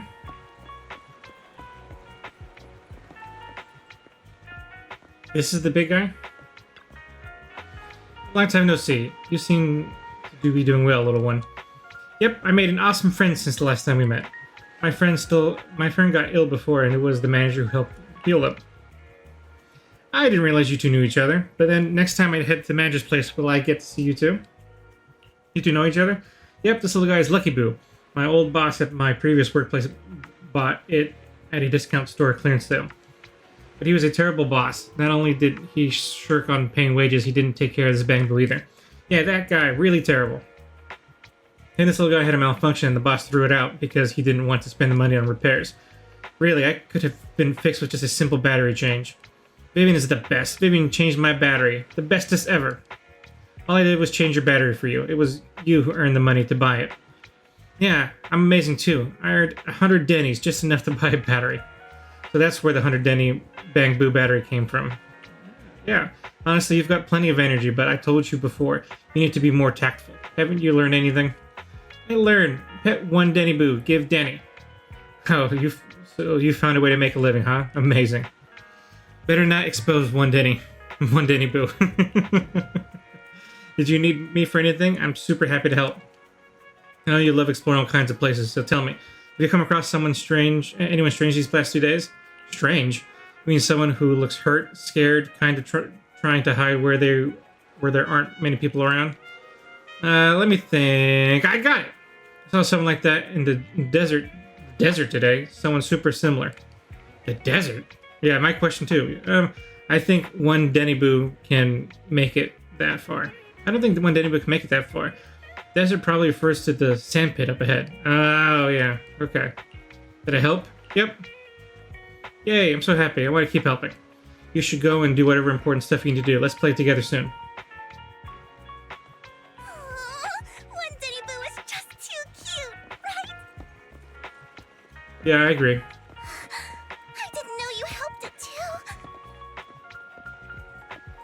Apparently you and I get around. Ethan was the best in the whole world.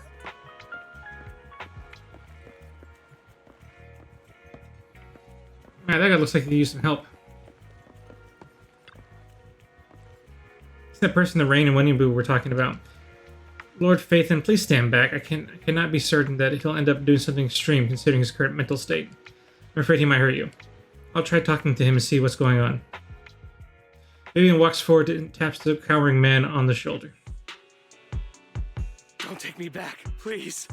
I was wrong. I know I messed up. I don't want your money anymore. Please, no. Calm down. Who are you? I won't say anything. Just let me go.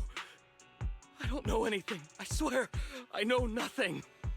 We are not PubSec, the HIA, or the Ravenlock family. We won't force you into anything. There's no need to be afraid. What do you want from me then? We simply want to know where the Ravenlock family took you and what they made you do. I can't say. I can't tell you. I have a family. They'll hurt them. You never saw me. Please, just stop asking. Don't you wish to see your family? I don't deserve to see them. It's my fault. I was greedy. I did this to myself. But your family must miss you dearly. I'm sure they won't blame you. No, it's my fault. It's all on me. I don't want to drag them into this. If the whole ship is sinking, no one on board can escape. I'm just a nobody. And right now, there's nothing I can do to change anything. If you care about your family and friends, now is your chance to stop the disaster before it's too late. Even a butterfly flapping its wings can send a tsunami surging across the ocean. No one knows Butterfly how effect. this will turn out. But if you do nothing now, the only thing waiting for you at the end will be regret. We're not here to turn you in, and we won't force you to confront them. You'll be safe with us. I'll help you return to your family. But you must tell us precisely what happened. Hartman offered a huge amount of money, looking for workers to go into the hollow to guard something. The money was way too good. We all kind of figured something wasn't right. I thought it was just smuggling or guarding some kind of illegal ether resources, so I signed up. After we sent in our applications, Hartman's men took us into the hollow. The first place we went, there was a strange box. When we got there, they handed us some pills, saying they'd improve our aptitude for ether, for us to last longer in the hollow. But after I took them, everything went fuzzy. Something was definitely off about those pills. When I woke up, I saw my coworkers dead in front of me. And there was blood all over my hands. They said something about me being a good experiment, moved me somewhere else, and locked me up. They wanted to inject me with something. I got scared and didn't know what was gonna happen. But then a blonde guy found me, gave me a carrot, and let me go. So I escaped. I didn't want to kill anyone. I don't know. It wasn't your fault that your coworkers died. You were just a tool in their hands. Do you remember the place they first took you? Do you know what was in that box? I only remember the first place was like a rooftop. I think it was on top of a tall building. What exactly was in that box? I can't remember. I'm not lying. Those pills they gave us, they make you hallucinate. I took just one and my mind felt like it wasn't my own. My memories turned into a blur. That's not good. Telling the truth. I'm not trying to run from my mistakes. I know you're not lying. We'll arrange for your protection. You can rest easy and recover, and your family won't be dragged into this. Once this is all over, you will be able to reunite with them. You and Vivian contact Lycon. The mayor, representing Victoria Housekeeping, agrees to protect the worker and will keep his identity confidential. Soon, Rena arrives and takes the man away, mentioning that the mayor will confirm the location. Okay. Thanks, Rena. Sometimes I wonder if you've had some kind of special training, Vivian. No matter who you're up against, you seem to analyze the pros and cons and make a judgment in no time. Actually, I wasn't always like this. I used to run away when things got tough. There was even a point where I just wanted to disappear. As if my very existence was the source of suffering. I wondered. Perhaps leaving it all behind could put an end to the pain. It's hard to picture that. My first impression of you was pretty, assertive. Well, I was on a mission at the auction when we first met. And just as Rain said, I've come a long way from who I used to be. Speaking of Rain. Speaking of Rain, it's quite a coincidence that you two know each other and are actually close. You even know one Denny Boo. That surprised me. We might have crossed paths without even realizing it. Enough about me. Tell me more about you, Lord Phaethon. Where have you been? And what have you experienced? Plays in La Zone Zero. Looking back, it feels like I've been through a lot lately. Belle and I even lost our Phaethon account. It's a long story, starting with how the Cunning Hares took something from the Red Fang gang. As you walk around the river by Lumia Square with Vivian, you start sharing your stories. She wasn't part of them. She's been to the places where they took place. She's been to the chaotic hollow of the Camellia Golden Week. She has ever favorite sandwich at Cheesetopia. She's even received a star sticker. Come on, game. Ugh. It should be around this area. Belle told me there's a highly rated store here.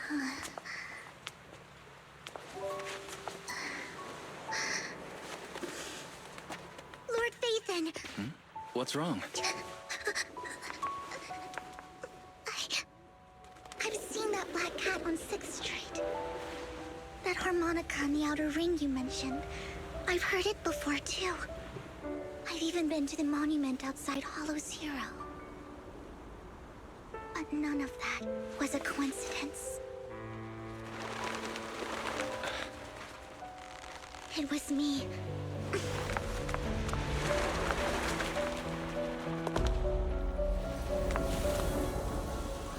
Following you, and now I've finally made it to your side. Aww. There's a lot. That's definitely a callback to the teaser. Ever since I was little, I had been seen as the bringer of bad fortune. I had traveled to many places and witnessed far too much misfortune. Every tear I shed brought disaster. I've heard too many curses to count. I loathed my tears as much as I despised my own existence. Wherever I stayed, tragedy followed. I had roamed too many places, and each time, it ended the same way. I didn't know where I could go anymore. One night, I stumbled upon a post discussing me. Whether they knew me or not, everyone seemed convinced that I was the source of the curse. Some mocked me with cruel intent. Some wished I would vanish, and others speculated maliciously. It really Welcome to the seemed internet. that my very existence was a disaster. In that moment, as darkness enveloped the city, I saw lights flickering to life all around New Eridu. So many lights, and not knowing where to go, I thought, if only I could disappear into those lights. I made up my mind, and right then, my phone rang. I decided to take one last look. I wanted to know who left me my final message from this world. It was you, Lord Phaethon. Me? Huh? Me? Yes. And I checked with the other Lord Phaethon. You were the one using the account at that time. But I know you probably don't remember it. After all, it was just an ordinary day, with an ordinary post and meaningless comments online. But for me, it was the night I finally realized where I could go. I wanted to walk the paths you had walked, see the sights you had seen. And then, one day, share it all with you, face to face. What exactly did the comments say? So, I have to ask, what exactly did I say in that reply? Well, you'll have to figure it out for yourself. I'm not telling you. You're putting my memory to the test. So, Lord Phaethon, thank you. Not only for that comment you made that day, which was a silver lining for me, but also for giving me the courage to become who I am today.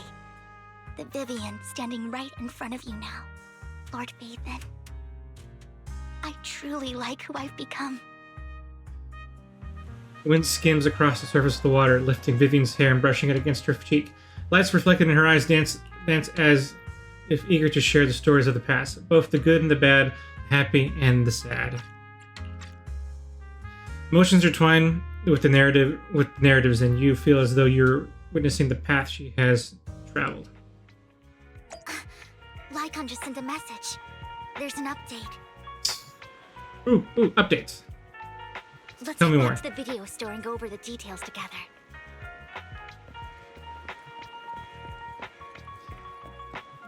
Back to Blockbuster. Let's go! Get in the Phaethon-mobile.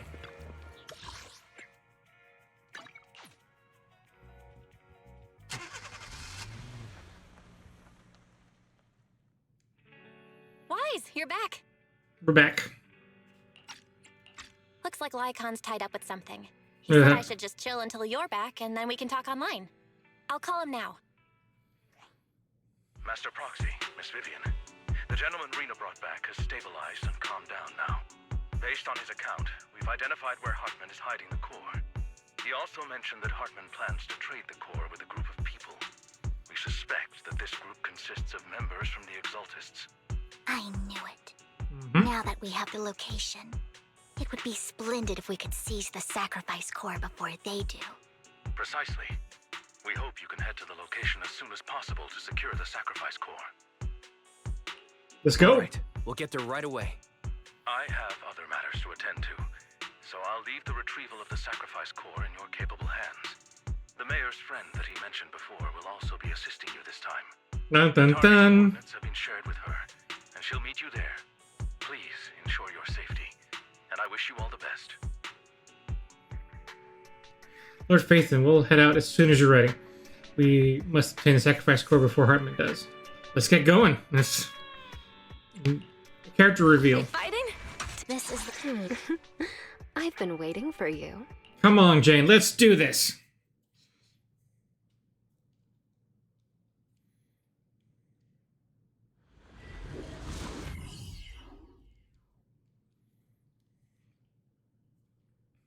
Ooh, it's gonna be exciting. I wonder if we're gonna be able to play as Ji-Wen.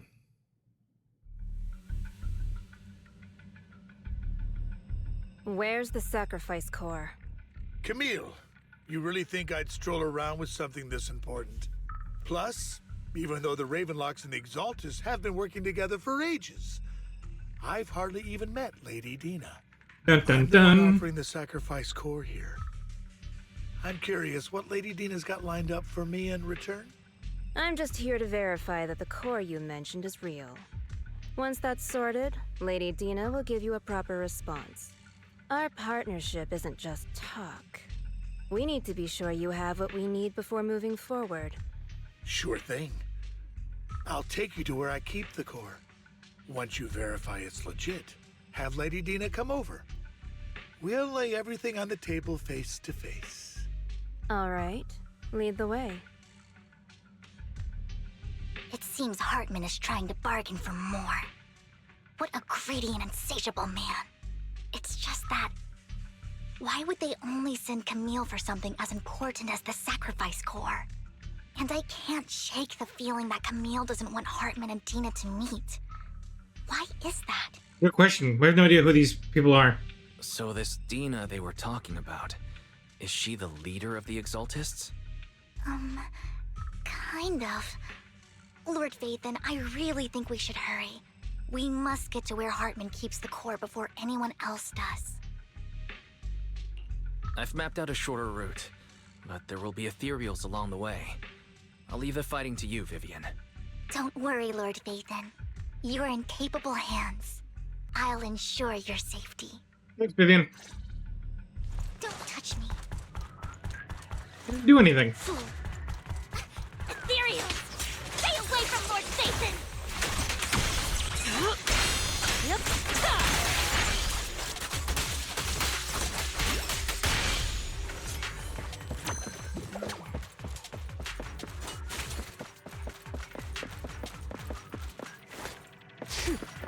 Looks like Hartman's trying to negotiate for more leverage.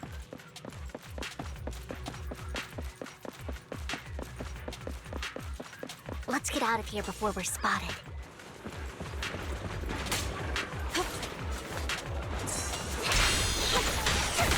Sure. My turn.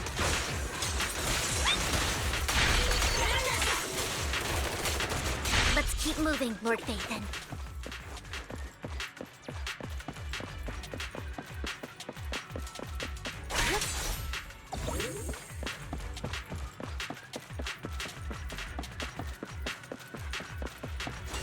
Leave the enemies to me, Lord Phaethon.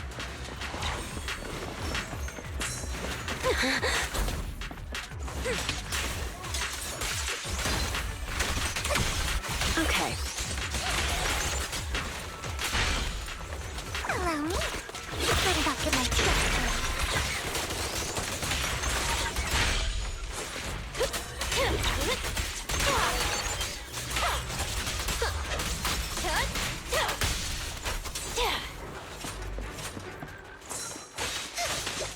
Sure. Why didn't the parry go off?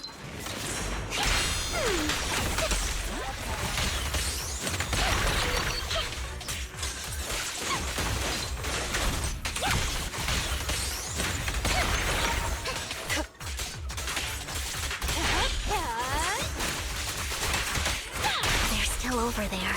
Looks like they're arguing.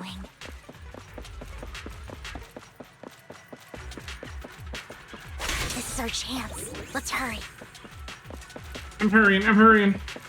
No matter who has the sacrifice core, Hartman or the Exaltists, it would be really dangerous.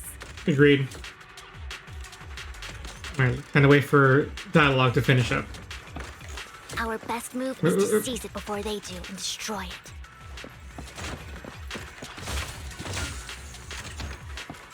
Is that all the dialogue? Yes.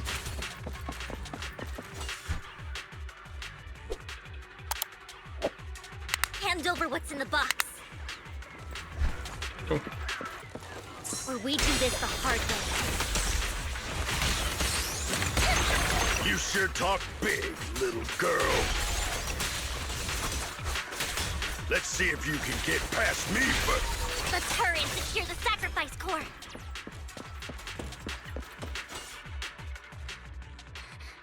Lord Vathan, the box is empty.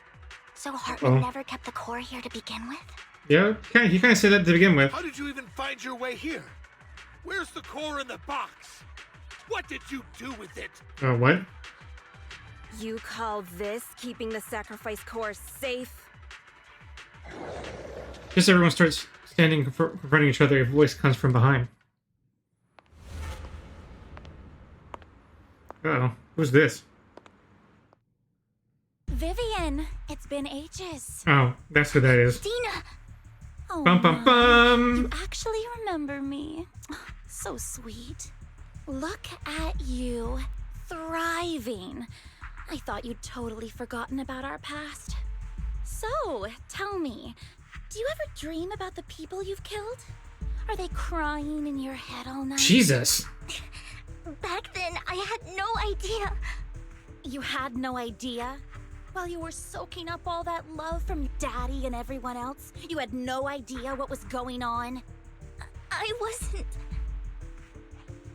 Lady Dina, Miss Vivian didn't actually...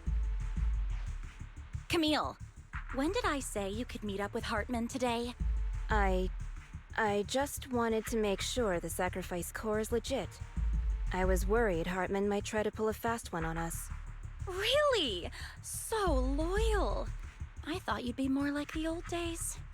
Just a few words from Vivian, and you'd be plotting my demise.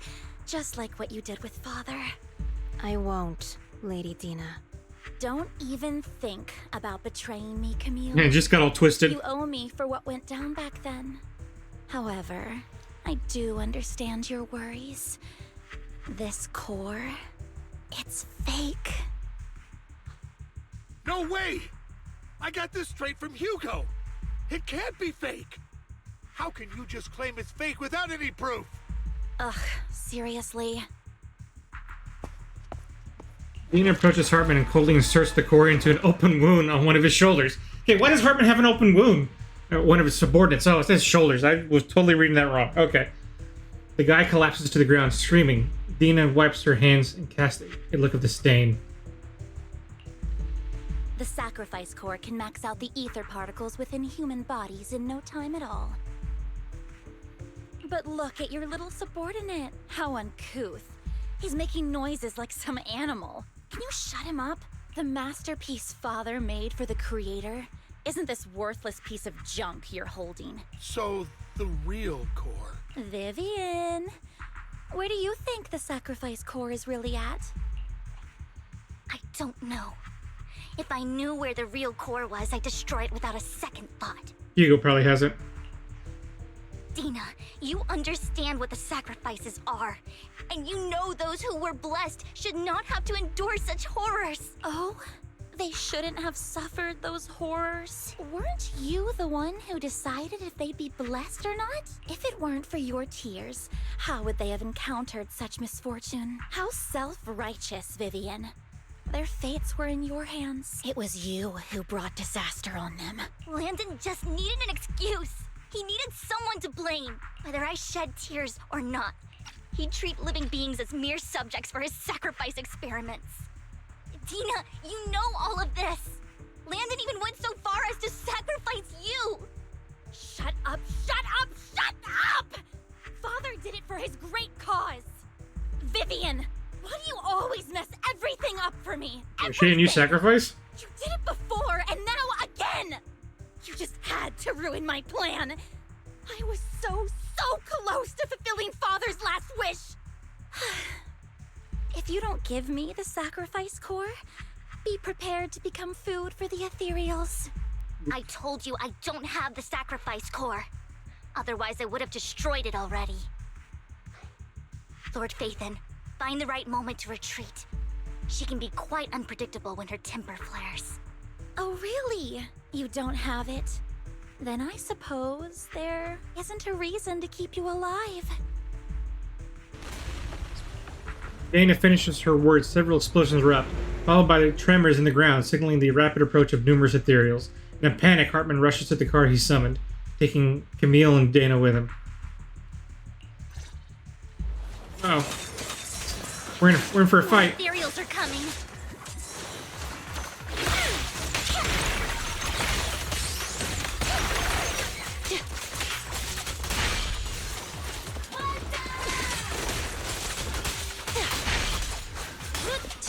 Too many. There's no chance to get out of this. Not too many. Okay, maybe there's a few.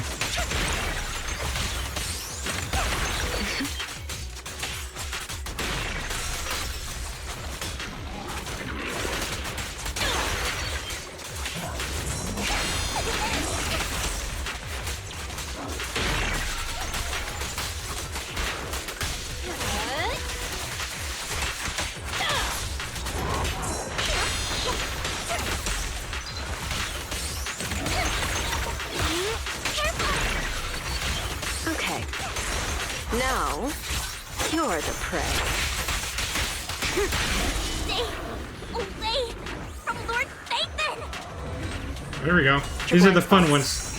Uh-oh. There are so many. This is what you get for not bringing ethos into this. Oh, here we go. This is what we were expecting. It's ink.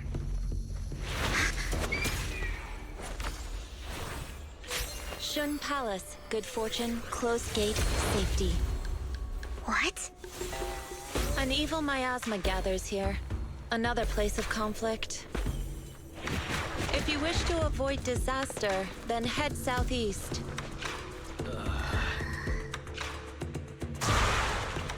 Now! Thank you. Do we have to play as her? Or is this cutscene? That's cutscene. That's okay.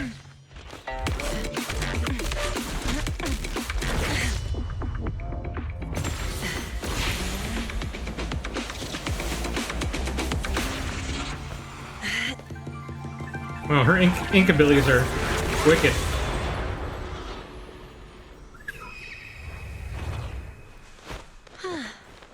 Finally, peace and quiet. Ah, it's the little bird.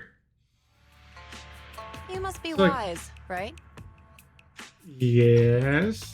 Mayflower mentioned a special partner might need my help. May I ask, who are you? I'm the 13th generation master of Yunque Summit.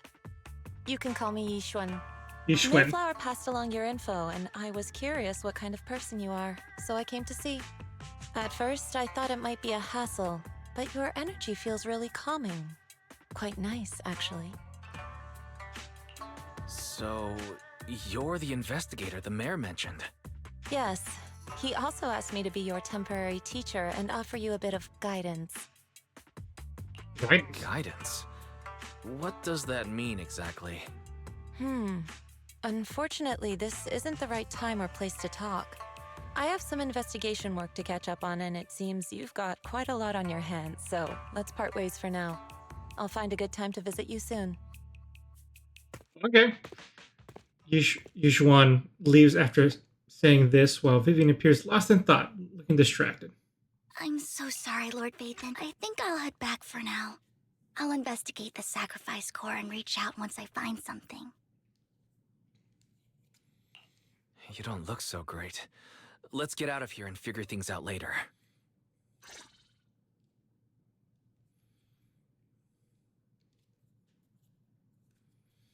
Alright, they weren't exaggerating the Void Hunter rank of that.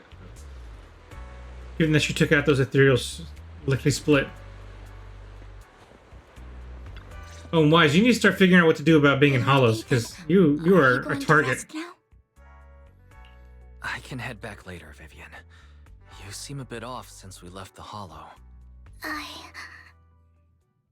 If you want to talk, I'm here to listen. If you want to talk about what's bothering you, I'm here. Sometimes it helps to get it out. I didn't mean to keep my past from you, Lord Vathan. When I was little, people thought I brought misfortune, so no matter where I went, no one wanted me around for long. Then, one day, Landon adopted me and brought me to the Exaltists. There, I met Dina, who was so kind to me, treating me like a dear sister. She told me her father, Landon, was a great man who'd one day make everyone stop fearing the Hollows, so all life could live freely inside and outside of them. Dina helped Landon pick people for the blessing, and everyone in the Exaltists respected her greatly. Those who received the blessing would have a better ether aptitude, allowing them to enter the Hollow freely without fear of sudden disaster. Back then, Dina would chat with me every day, always about the Exaltists and her father. But things between us shifted when Landon asked me to step in for Dina. Landon told me I didn't only bring misfortune, and that if I listened to him, I could actually help people. After that, he'd take me to meet people, and if I shed tears, he'd give them a blessing medicine. Those who got the blessing could dodge calamities. At first, I was ecstatic, thinking I could help others. I shared my joy with Dina, but that was when she started to pull away from me. Was the blessing medicine the sacrifice serum? Was that blessing medicine the same sacrifice serum Bringer had? Yes. To be precise, it was an early version of the sacrifice serum. Landon's medicine wasn't stable. The medicine Landon developed could boost abilities quickly, but also sped up the development of ether corruption. In the end, most people turned into ethereals, and a few became sacrifices, losing all human consciousness. The ethereals were killed while the sacrifices were given to the higher-ups of the Exaltists. The Exaltists wanted the sacrifices to hold human consciousness, so Landon's medicine was seen as a failure, and he gradually lost influence within the Exaltists. One day, I saw Dina, and tears streamed down my face. In a bid to save his reputation, Landon decided to let his own daughter receive the blessing. I had always thought that getting the blessing was a good thing, until I saw terror in Dina's eyes that day. That evening, I broke Landon's rules for the first time, and followed him out of the Exaltist's residence. I trailed him to the Hollow, where I witnessed someone who had been blessed becoming corrupted. In the end, that person became an ethereal. Then, without hesitation, Landon killed him. Before Landon returned, I went back to the residence and snuck into his study. And there, I uncovered the truths I just told you. And just a few days later, it was time for Dina to be blessed. I wanted to save her and stop anyone else from getting deceived. So, that day, I told everyone present that Landon should be the one to receive the blessing, not Dina. At first, Landon argued, and no one believed me. But, in front of them all, I looked at him and let my tears fall. Vivian starts to recount what happened that day. Lord Landon, please accept the blessing. Vivian, you... Why won't you accept the blessing? Were you lying to us? great for fools! You have no use anymore! Liar! Run! Run! Dina! Dina, wake up! We have to go! Vivian? What's happening? Listen to me! Lord Landon's so-called blessing isn't...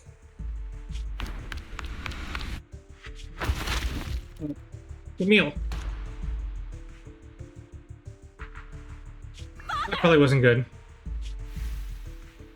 Ooh. No. In the face. Mom, I want to go home. It's got nothing to do with us. This is just what happens when you don't accept the blessing. Vivian, was this you? Dina, I just didn't want you to accept the blessing. Everyone who does ends up... I just don't want to lose my father. You knew? If you knew what he's done, you... He's my father. He's all I have. Stop being self-righteous, Vivian. You only ever bring misfortune. Voice trembles as she shares her past stories.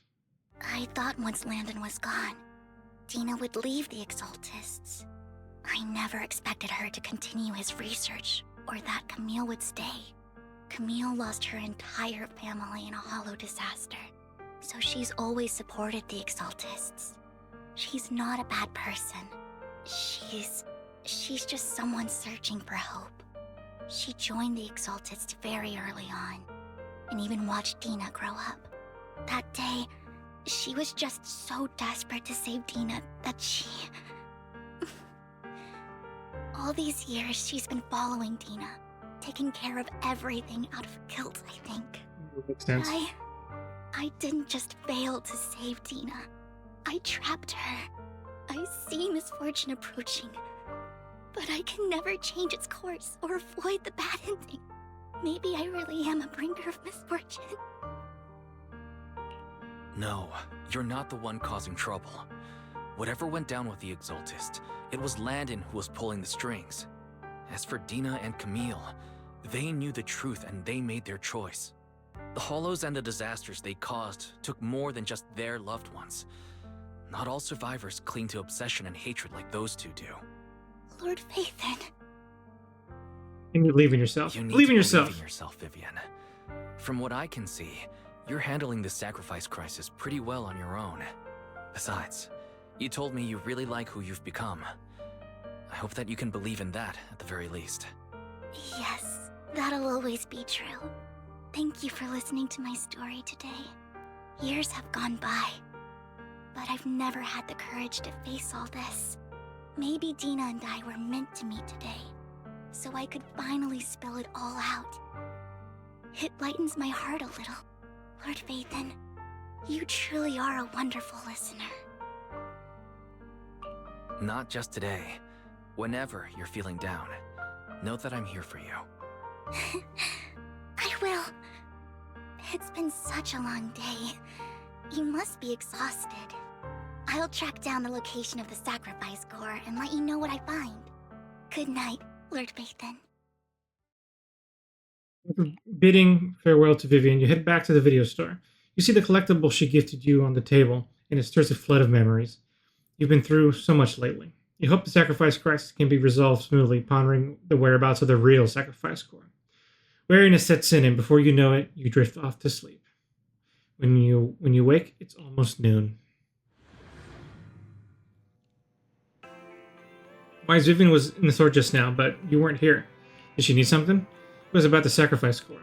First time the sacrifice core appeared was at auction, so she decided to try and find the security footage from after that day. It's possible more happened afterwards and we were simply unaware of it. If we can go get that footage, we may gain some new clues.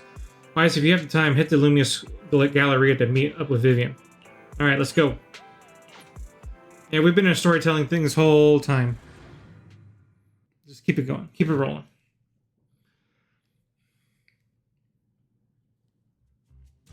Earlier, Vivian exchanged information with an acquaintance in the auction house's lounge. Yeah. Shawl. Shawl. I didn't expect you to be working here. Perfect. I was just covering someone's shift. The screening here is super strict, and I was afraid the supervisor would realize I was new and subbing for someone, so I hid in the control room during the supervisor's inspection. So I happened to bump into this guy, a blonde man wearing a hat, and I think he was checking some footage. Then he logged that footage into the tape he brought. Later, I found that part of the footage had been wiped. Blonde, wearing a hat. Could it be Hugo? Probably not. Do you know him? Not at all. I think it's him. If it were Hugo... I think I know where he would hide the tape. Thank you, Shaw. You were a big help. Hi, Shaw. Wait, you also helped me a lot when I started working. I used to make mistakes all the time.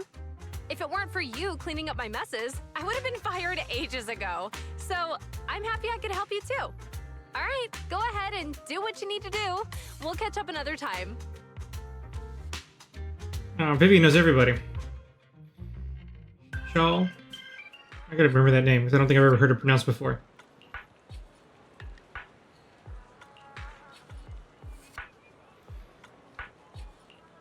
I think Hugo was planning something, so he hid the security footage. But once I know where Hugo came here, I should be able to guess where he put the videotape. How? We are Mockingbird, after all. It shouldn't be surprising that we have subtle ways of communicating information, should it? Once on a mission, we couldn't use communicators, so Hugo trained a few birds and put trackers on so we could communicate. But after that mission ended, we let them roam free. But I just checked their trackers, and one of those birds flew near the auction venue on the day Hugo took the footage.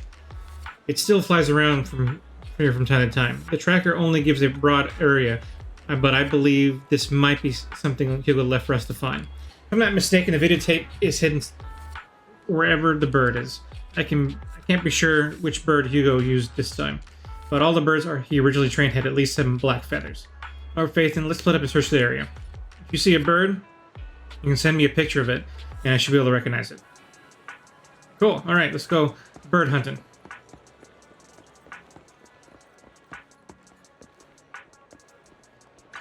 Taking a picture. Is this your bird?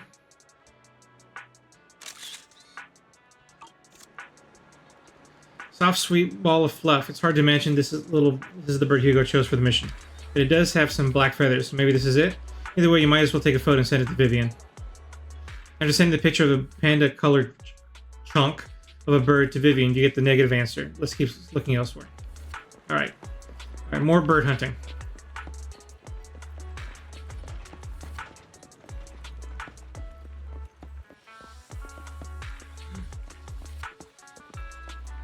This can't be it because it should be a bird with black feathers. That can't be it.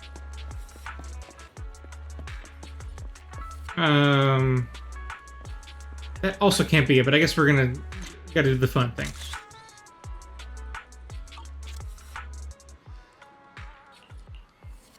Either way, you take the photo and send to Vivian. Send the photo to Vivian, Penguin straight bang, but Vivian responds with a long set of ellipses. Seems like we were wrong. Let's keep searching elsewhere. Okay. Vivian's mad at us. I would be mad at us too. Even in real life, I wouldn't stoop so low for that kind of joke. This can't be it. It's all black. It can't be it either. Cliche, but this really is a good place to hide something. Let's take a photo of this crow and send it to Vivian. That's the one? No, I thought it was white with black feathers. Hugo must have hidden the videotape among these boxes.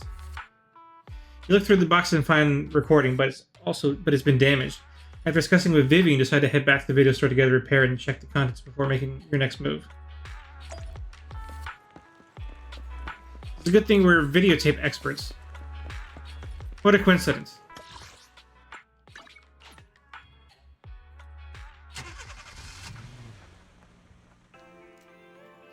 Oh, the gang's all here. Okay, yes, of course it can be fixed. Barry repairs the videotape and you watch the recording. The content leaves you shocked. It's a conversation between Hugo and Camille. If I'm not mistaken, you and Vivian share the same goal. Silence is no good for negotiation. I just don't want Dina to reach a point of no return. Hasn't she already reached that point with what she's doing? The formula for the Landon serum was lost, but a batch survived, and Dina was able to develop a substance that can be used for mind control. She's trying to combine the two to make sacrifices that would obey human commands. If the dormant sacrifice and the remaining Landon serum are destroyed, we can put an end to this. Dina's concoction can't create sacrifices on its own. And the sacrifice core? That belongs to the creator, not her. Although I find Landon's methods despicable, I can't deny that the Exaltists and the creator are leading us in the right direction. Oh, I Neil. just don't want Dina to spend her life trapped by her father's mistakes. I mean, no offense, but I find your protectiveness rather weird. I will confirm the location of the dormant sacrifice and find the chance to relay the information to you. I do not want any of my people to be going into danger. As for the sacrifice core, I can only guarantee that it will not fall into her hands. As for how things will ultimately play out, The creator will guide me. Video abruptly ends. Comes to an end. Camille was actually destroying the dormant sacrifice? Why has Hugo never mentioned this before? Compared to Camille's motives, I'm more concerned about whether Hugo has more plans lined up. Hugo... he... Wise, Lycon just sent a message saying he's got something urgent that he needs to talk to us about now. All right, let's patch him in. Master Proxy, I apologize for disturbing you. We have just learned that the Ravenlock family will host a banquet tonight. This banquet is rather special, as they're allowing members of their family to invite business partners to attend. With Hartman at the center of controversy, there are many members of the family who are eager to use this opportunity to replace him. The mayor has been spreading rumors of a young tycoon who inherited a sizable fortune and is looking to partner with a person from an old and influential family. This information has lured a young man named Burton from the Ravenlock family. So, you want me to pose as this tycoon and use Burton to infiltrate the banquet? Correct. And Hartman's study is also located within the venue. I see. Hartman's study might hold valuable information. It seems like there's nothing left for me to do. You can attend as her +1. +1? Lord Phaethon, please go with me! Master Proxy, it seems Miss Vivian requires your presence, so... Yes, just your presence will help me immensely! Okay. Sure. If we go together, we'll be able to keep an eye out for each other. I'll accompany Vivian. Oh, wise. I'll send you the time and place for the meeting with Burton. If you encounter any danger, please evacuate immediately or contact me for backup. I hope everything goes well for you tonight. Like Lycon giving us a wink with that. You get in contact with Burton. He said he'll come to 6th Street later to escort us to the banquet. Anything I need to look for? Don't worry, Lord Phaethon. Just leave the socializing to me. I won't let any evildoers get close to you. But since there's still time before we have to go, should we watch the instructional videotape on formal dining and dinner etiquette together? I learned everything from videotapes when I first went undercover at a banquet for a mission 2. Though such a method isn't sufficient to master it, it's enough to deal with this one excursion. Alright, then let's watch. Yep, I'll go with details for you as we watch the tape. You do some last-minute studying on the etiquette expected from a formal banquet for your mission that night. Before you know it, evening has arrived. Lord Phaethon Burton sent his location. Are you ready to join me for the banquet? Yes. Then I'll meet with Burton first and make sure he's not tampered with the car. Lord Phaethon, please wait 5 minutes before joining me. It'll be safer this way. Vivian heads out first. After 5 minutes, she sends a message saying all is good. Let's go meet up. And obviously I'm wearing my banquet best.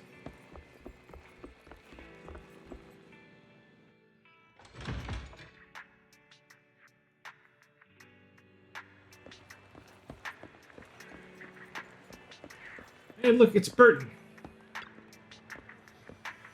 He's got pointy ears too. Miss Banshee, this is something the matter? Ah, what I mean is this person doesn't look like your bodyguard. The Ravenlocks can protect me, no? If that's true, why would I bring a bodyguard? This is my companion for the evening. He heard the Ravenlocks are hosting a banquet with all elites from all walks of life in attendance, so he wanted to come and make new friends. You aren't so stingy as to not even allow your guest at +1, are you? Of course not. Since you're an important companion of Miss Vivian's, you're also my honored guest. Let's be off then. My chauffeur shall take you to the port, and from there we will take a speedboat to the manor. Speedboat? About an hour later, you arrive at the Ravenlock Manor. With Burton's guidance, you go through numerous security checks before finally arriving at the banquet hall. Miss Banshee, I believe I've shown you my sincerity. Now how about you? Sincerity? My presence here is a show of sincerity. If we're to work together, Miss Banshee, you should drop your pretentious act. I am well aware of the ways of the Ravenlock family. If I were to come empty-handed, I probably wouldn't even be able to make it out the front door tonight. Since I agreed to come with you, and even brought along my most precious companion, does that not show my deepest sincerity? No need for such an off-color joke. Our door is always open for those coming or going. We both know what's what, so let's cut the small talk. I know far more about how the Ravenlock family made their fortune than most here. I am also well aware of why Hartman, despite such a massive scandal, still remains in power. Oh? Do tell.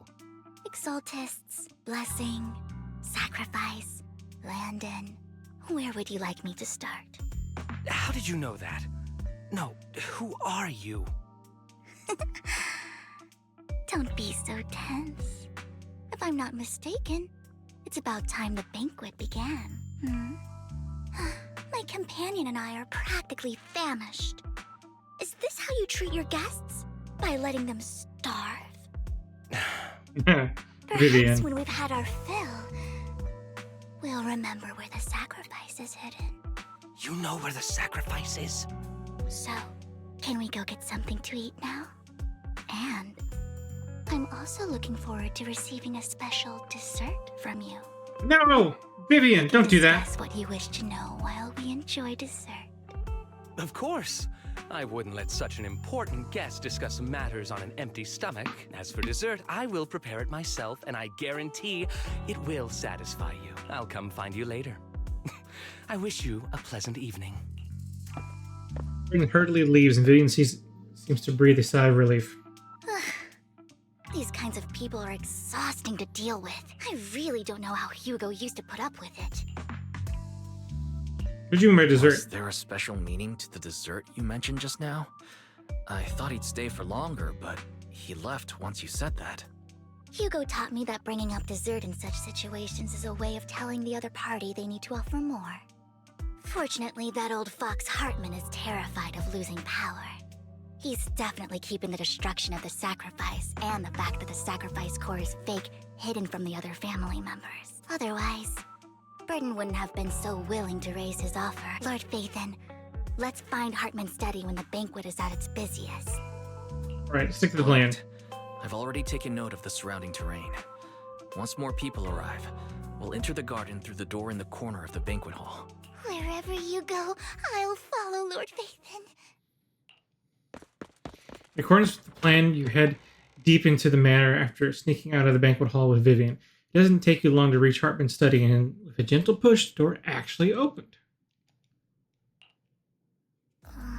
Isn't this going a bit too well? Yup. The security outside of the manor is really strict, but maybe it's more lax on the inside? Just in case, though, let's contact Lycon. Right. Having some backup would be safer. Our top priority is to investigate Hartman's office. Let's check Hartman's recent correspondences for clues. I still have concerns about the sacrifice core. Right. Though the core he gave Dina was fake, Hartman might have left a trick up his sleeve and hid the real one. Then let's split up. You and Vivian search through Hartman's office for a while, but find nothing. Just then, footsteps suddenly come from outside, and in a moment of panic, you hide behind the desk. Esteemed guests, is the catering at the Ravenlock family banquet not to your satisfaction? He knows. So much so that these two distinguished guests felt the need to come to my humble office to scavenge for food. Beam, he's literally the guy with just a gun. You can beat him up. Don't want to come out?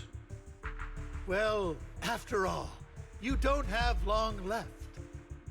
Burton, that greedy idiot, fell for the mayor's trap. But I never expected that he would bring you into my territory. I suppose I should thank him. Otherwise, I would have had to go to great lengths to eliminate you. Vivian, Phaethon, give Hugo my regards. Tell him I shall be taking the wealth and power of the Ravenlock family for myself. Hartman raises his gun, aiming at the desk, yet there is no gunshot. With a clink of metal, a familiar voice comes. Bullet? How? It's Hugo! Dear Uncle, why must we be so distant with one another? You can just tell me what you want to say directly. Hugo! Impossible! You're... Your... Uncle, you must know a Ravenlock will never stop until they get what they want. Did you really think I would be defeated so soon? When I have yet to trample you into the dirt.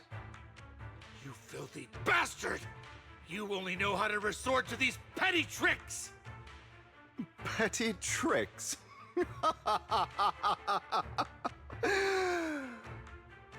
Perhaps you'd like to know what I managed to accomplish using this faked death of mine. My dear uncle. Back time. Shortly before. Faking my own death. Hope it's all worth the theatrics in the end. It was just to keep Hartman off my back, but maybe I went a little overboard. The manager must be pretty shaken up. I should apologize at some point. Trying to find out whether Lycan's in on it or not. I mean, it seems like he is.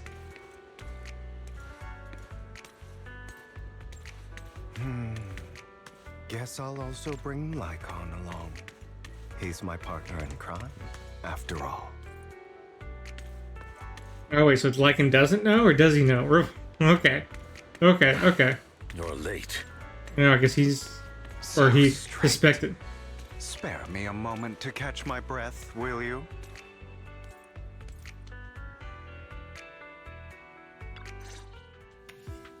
You're taking longer to rest than I expected. Lycan, you think too highly of my physical capabilities. Well, thank you for your cooperation.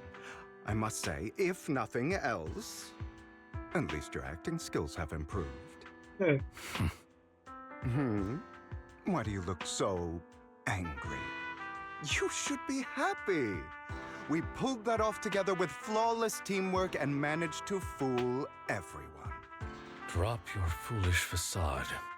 I'm glad you still remember the code we set all those years ago. And thank you for ensuring your sleight of hand didn't deteriorate. Oh, right. I should also thank the blood bag hidden in my clothes and our other props. Do you remember when we last used this trick? It was probably ages ago. Sometimes I really don't understand you. Have you never thought about what the consequences would be if I didn't understand your code? If I decided against helping you? Or if I just couldn't control my strength properly? You'd understand it. Of course, if things really did go awry, I had alternative plans. You wouldn't be so arrogant as to think I'd bet everything on you, would you? You're insane. Aw, I'm flattered. So what exactly is the purpose behind all this? Surely after going to such great lengths to erase your own existence, you don't just plan to hide here and reminisce about the past with me. Don't try to brush this off. I've already helped you enact your plan. Tell me the truth. Don't get your tail in a twist. I have more plans that require your assistance, so naturally I would not hide anything from you. Simply put... Oh, looks like I disconnected. Okay, let's wait for my connection to come back.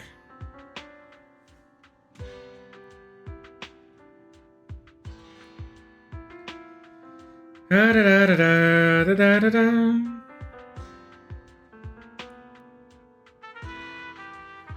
Okay, I think I'm back online now. Looks like I disconnected for a second there.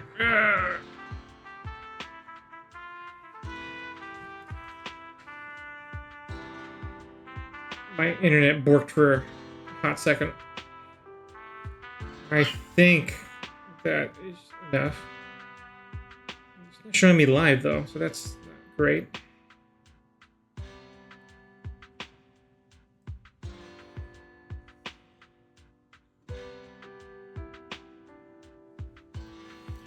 Let me just check before I do anything else.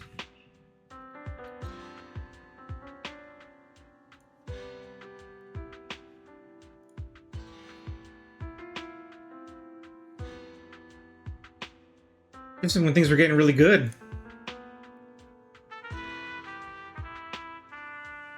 Okay, yeah, okay, I'm still showing as live, so we're good. I just wanted to make sure. Okay, let's carry on.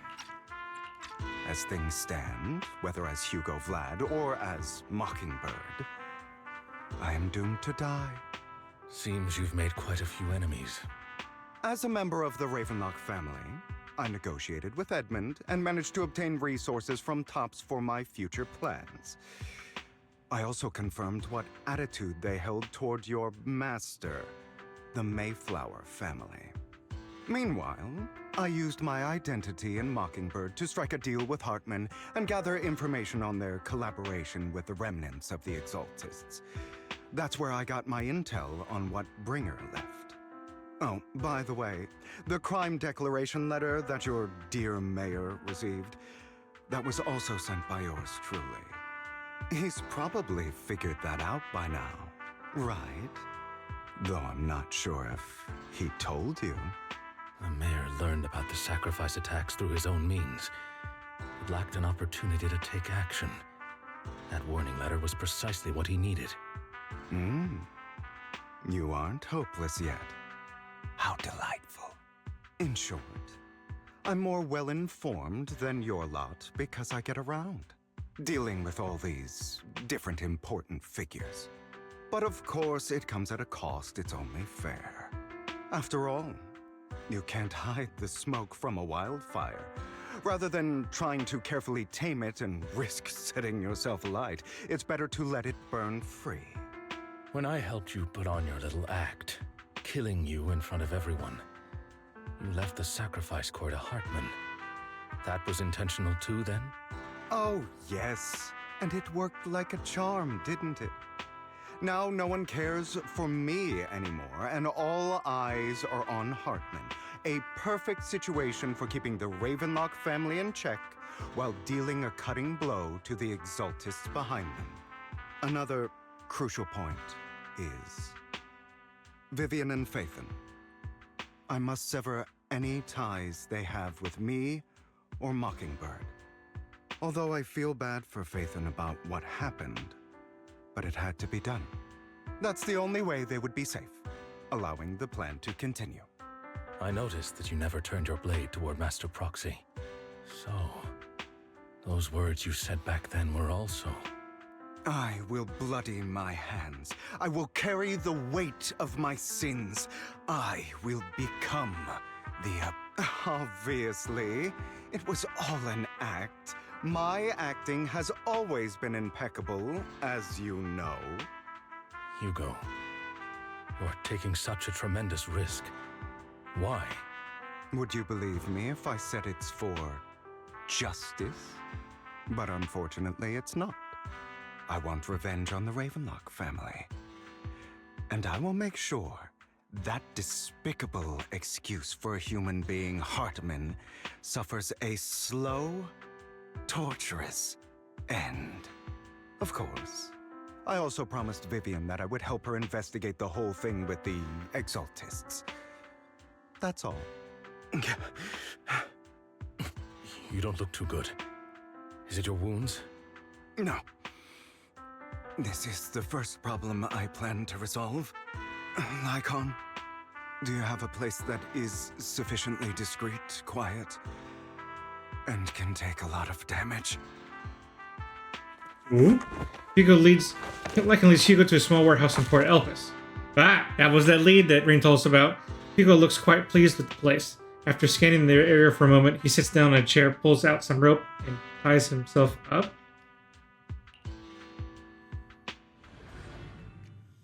It's about to get weird, it looks like. What exactly are you doing? Don't look at me like that. If I didn't have to do this, I wouldn't. Hartman recently obtained a bizarre substance, most likely from those crazy Exaltists. After use, it allows control of the victim's mind, to some extent. You were dosed with it. To be more precise, Lycon, I deliberately allowed Hartman to put this drug in my cup to facilitate our previous collaboration. Hugo tells Lycon of what happened back in the private suite when he was negotiating with Hartman. The only reason Hartman agreed to work with him was because of this, because he had drugged that red liquid. Oh boy, we knew something was up with that. After that, every time Hugo and Hartman met up, the latter would always add a small dose of that drug into Hugo's cup and then ask questions, attempting to glean information. After finding out about it, I quickly found someone to help analyze its composition. The good news is he gave me a very low dosage. There's a different medication that can delay its onset, preventing me from actually being under his control. I simply need to put on a show in front of my dear uncle. The bad news is that currently there is no antidote. When I delay those effects, however, they will accumulate and erupt when my body reaches its limit. It may even break my mind. Oh jeez, he says casually. Exactly what's happening now. I need to endure those accumulated consequences. So, I will lock myself in this room for however long that takes. I've tied my limbs to prevent me from smashing this place or accidentally hurting myself. Anyway, after you leave, do not open this door, no matter what you hear. I recommend seeking professional medical assistance. This is advice I received from a doctor. Or are you saying you don't believe I can make it? So, Lycon, come find me here at the scheduled time. All you need to do is smile and await my victory. What if I want to stop you? You know you won't succeed. You never have. And you never will. Well, time is short. Let's begin. Jeez, this is anxiety inducing. Understand. Don't die, you stupid bastard. After who knows how long, after enduring seemingly endless pain, Hugo finally awakens. The ropes that bound him had once come undone, though he didn't know when that happened. Hugo checked himself over. Thankfully, he had injured himself that badly while he was going crazy. After some time, Hugo straightens out of his attire and tidies himself up, then opens the warehouse door. I thought we were going to get that scene with Hugo. It's on the trailer. Is this because the side effects haven't worn off yet? Or is he having an hallucination? Lycon's late. I'm surprised. Or is something wrong with time itself? Oh, he's still under the influence of the drug. Looks like someone's over there. Might as well go ask. Okay, yep, that's what's happening. He's still under the influence of the drug. It's all your fault. Why were you born with those eyes? If it weren't for you, I wouldn't be in this mess. I had made it. I endured for so long, all those years of planning. I was so close. He already agreed. You, go and beg him to reconsider for me, okay? Tell him that you'll do anything. Tell him to take me back. No, he won't want to see you now. You can't go and see him. Mother? It's all your fault. I wish I had never given birth to you. Yeesh. The woman's face is distorted with hatred, as if the person before her is not her child, but an enemy who destroyed her future. She blames all her misfortune on this innocent child. Everything will get better if you just die, right? No, If you die, that's how it works. he'll come back. We'll have another, more perfect child. One who will inherit the Ravenlock family bloodline. Then I'll be able to escape this pain. Yeesh. So, Hugo, for the sake of Mommy's happiness, just die, okay? Oh, god damn. She raises her hand to reveal a pair of scissors, the tip gleaming with chilling light. She thrusts a sharp point towards Hugo's paler eyes. She suddenly vanishes as if she had never existed at all. So, I wasn't awake yet after all. At least you realize it, buddy. That's because you don't want to wake up again. Oh, goddamn, ZZZ, you made Robin the demon. Who are you? I am you. Hidden deep within your heart. Your most true self. You want to kill her, don't you? Your so-called mother. Every time she beat you without reason, when she tried to gouge out your eyes, when she sold you into that hell, laughing all the while. You wanted to be the one to end her life. Why not admit your hatred? As you are, you can hunt her down and make her pay for the living hell of a childhood she made you suffer. Yeesh. Yes. It's Bang Boo. I hate her. It's quite evil. I hate her because she was foolish and shallow, greedy and stupid. I hate her because she doesn't deserve to be a mother. She did everything she could to try and get into the Ravenlock family, believing she could live a life of luxury without having to do anything and never realizing she was a pawn, discarded from the very beginning. So she chose to blame me. Blame me for my heterochromia. Blame me for my very existence. But I won't kill her, because I know it won't change anything. She was incapable of loving me, just as she is incapable of loving herself. Have you been brainwashed by that dog? Keeping up the act of being some magnanimous and forgiving fool? Don't compare us. I've simply come to understand love or hate. I make my own choices, and they have nothing to do with anyone else. She sold you to the Ravenlock family for a huge sum of money. She used that money to start a new life without you. While she was indulging herself, you were going through hell in the Ravenlock Manor. Does it not torment you? Do you not feel the hatred? Do you not want to demand answers? Kill her. Only by killing her can you be truly free. For a long time, I thought the same way. But now, well, I want to make a different choice. Stop lying to yourself. You never had a choice. This weak-minded thinking will only lead you to failure. Like before, you'll be nothing but a worm, trampled into the dirt by those so-called elites. Do you still not get it?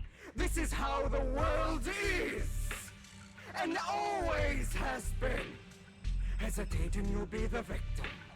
If you don't grab your knife first, you'll end up being on the other end of the blade.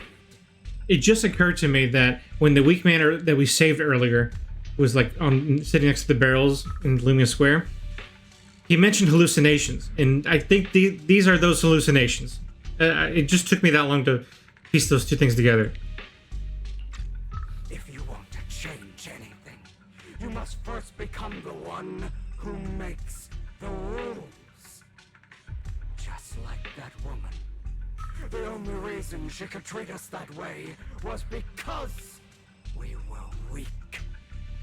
So listen to me. Find that woman, kill her, and prove to this world your strength. It's what she deserves. Why forgive them? They don't deserve it. I'm not forgiving them. Or rather, I don't care about them. They don't even matter, at least not yet. You know, perhaps the person I hate the most, the one I truly cannot forgive, has never been someone else, but rather my weak, powerless past self who could do nothing but hide inside a closet and cry. I hate myself for having neither the strength nor the courage to resist. I hate myself for begging for so-called familial love, even after being treated so terribly. I hate that despite the pain of my wounds, I still hope to receive the carrot and not the stick. And that means you, correct? So, I forgive you. I forgive myself. Good job, Hugo. You'll regret this, fool. Your pretty words mean nothing. You will ultimately return here to me. It's a new day. After an intense bout of dizziness, Hugo awakens in the dark warehouse. The ropes that bound him had once come undone at some point. Hugo takes a deep breath of damp air and stands up. Hugo straightens out his attire and tidies himself up, then opens the warehouse door. We've done this before. Yep, still. See. Yep. This is still an illusion. You ain't done yet. I wonder who's going to show up this time. Frank, was that his name? The guy, the mentor. Brother! Oh, or that. Hugo, let's play hide and seek. I'm already hiding. I know that voice. You'll find me, right? Like you always do. I think I know that voice. Serena.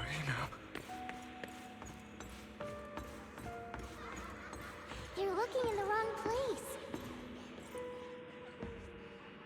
That's Susie Young. I found an even better hiding spot this time. Harder to find than any place you showed me.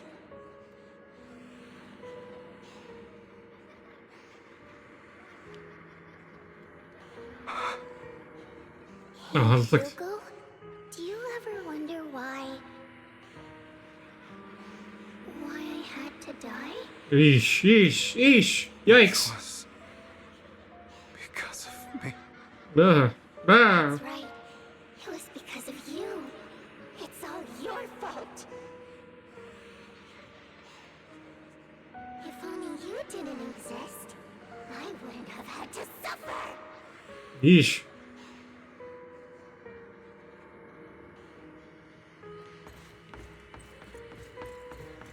This got very nightmare fuel very fast.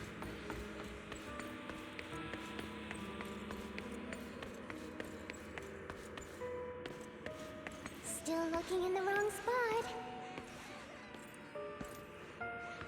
I can't believe you still haven't found me after all this time.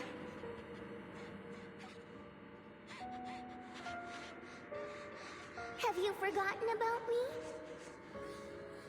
Nope, probably not. I haven't forgotten. It's okay. I'll forgive you. I'll still be nice to you, just like before. Before what? Before he killed me? I was the only one who was ever nice to you, wasn't I? Yes. Then tell me, why do good people always suffer? Why is kindness always punished instead? Yeah, this is definitely Susie Young.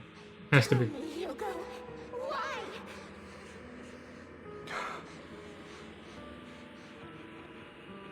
Hugo, are you lost? Go back the way you came. I left you a surprise there. Oh, that doesn't look good.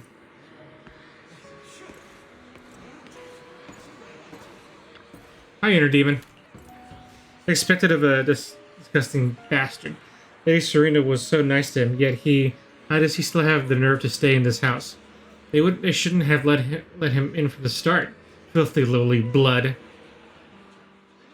Curses and insults encircle Hugo, piercing his skin like frozen knives. The mockery and rage from a wave that crashes through him, threatening to drown him. Then, as a cacophony reaches its peak, it goes silent. The air seems to congeal in the silence, deep and oppressive. It is as if time stood still, only his rapid heartbeat echoing.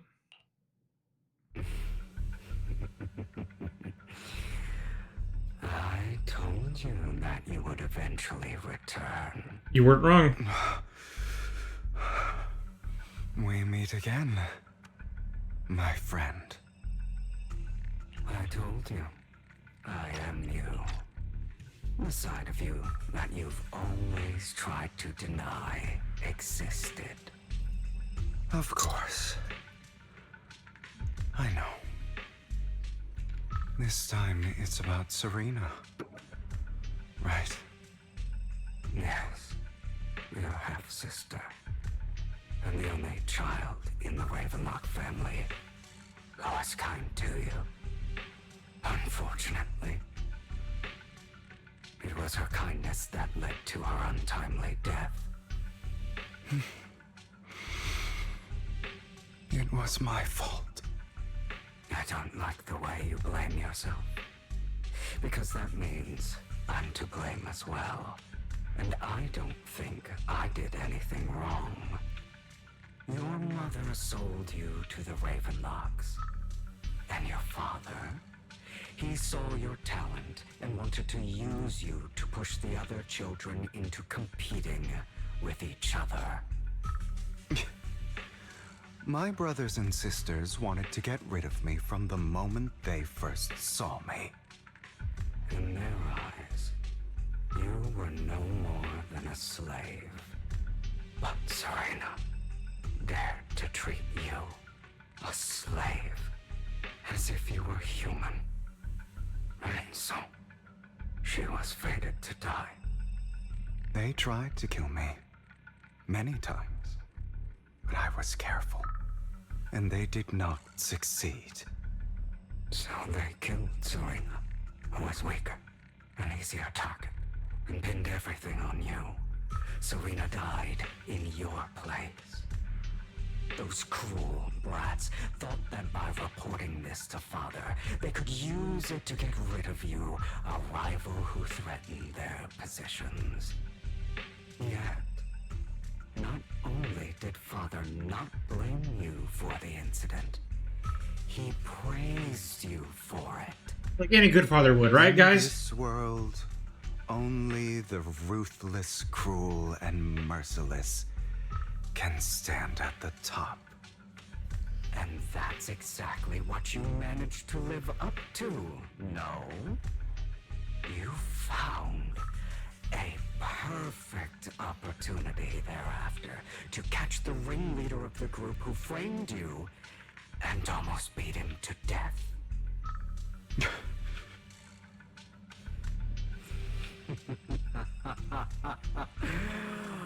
Oh, you should have seen the expression on your face back then.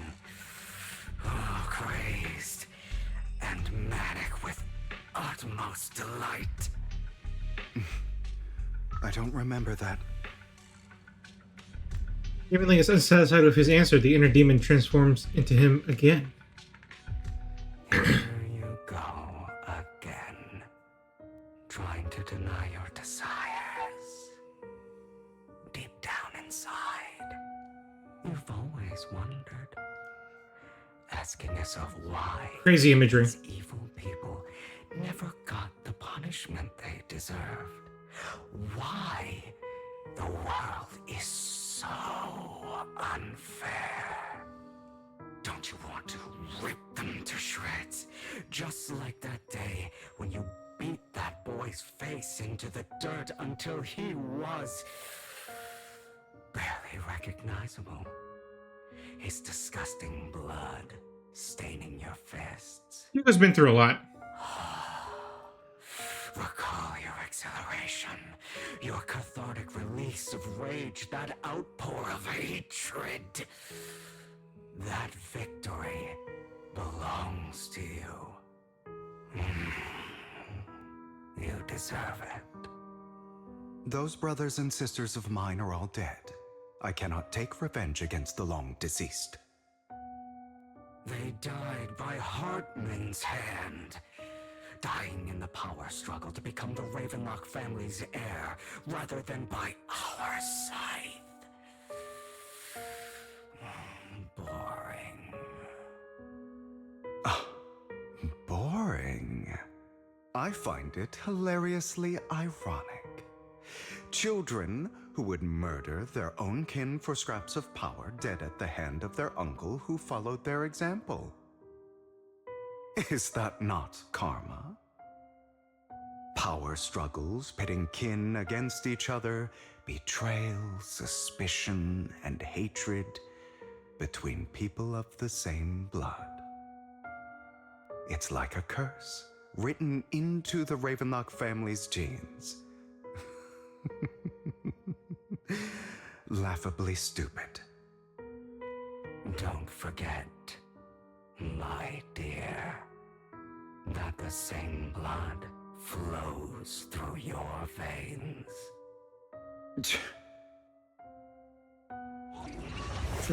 This is to prove his words. The inner demon transforms into Hartman. That's right, my dear nephew. No matter how much you deny it, the blood of the Ravenlock family flows through your veins. Survival of the fittest. Only the strongest deserve to live. Only the strongest deserve to rule. This is the path of success that has led the Ravenlock family to victory countless times. A blessing and a curse etched into your flesh and blood. As long as you live, you'll never escape the mark of family. You are destined to one day become someone like me, like your father.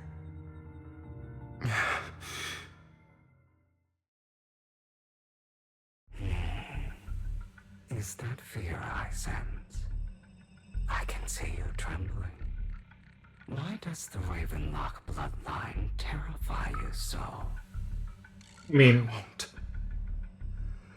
I won't become like my father. Never. You won't become a failure like him. So relax. Our power eclipses him, and so does our ambition. yeah, you have ice powers. Do not deny your own desires. Do not resist your own ambition. This is the talent you were born with. The best gift fate has ever given you. Admit it. Deep within your heart lies a spark. Sense of a Spark. Good song by Finger 11. Raging inferno that will burn everything down. And I am that spark. So should we call you Sparky? After a dense bout of dizziness, Hugo awakens in a dark warehouse. The ropes bound him have come undone at some point. Hugo takes a deep breath of the damp air and stands up. Hugo straightens out his attire, tightens himself up, then he opens the warehouse door. Lycon. Never thought I'd be this genuinely thankful to see you. Buddy, you're still in the dream. Seeing you means this never-ending nightmare is finally over, right? Nope. Look who's behind him. Oh, that is so well done. Because it's not obvious from this angle that he's there, but as soon as you walk in closer, he appears. Oh, that is so clever. Oh, we need to clip that. Please clip that eclipse for me. Because that is such a good reveal. Oh, that is so good. Oh, that's so well done. Why did you use me? My eye and these legs, they were all your what? Are we finally going to find out what happened to his eye and legs? You know you are exactly like your father. What? I don't want to hear something like that from you. You have no idea what that man, my father, is really like. A person who stops at nothing for their own interests and ambitions. Just like what you're doing right now. And what do you think I'm doing this for? All of this was part of your plan. You knew where the Ravenlock family was going to be, so you set Mockingbird's target there. To seek revenge, you plotted to assassinate your own father, but he was too vigilant, and you failed. After almost being assassinated, your father was furious and locked everyone in the hall, but was unable to find the assassin. And what a coincidence that a hollow disaster just occurred in the vicinity. So he used it to eliminate all the unfamiliar faces there, turning them into victims of the hollow, an easy feat for the Ravenlock family. So, the one who killed innocents was my father, not me. You knew what choice an extremist like him would make, and you used the chaos to once again attempt an assassination. Why does TikTok keep disconnecting? No, I think I'm okay. This time you succeeded. You killed your own father at the cost of innocent lives.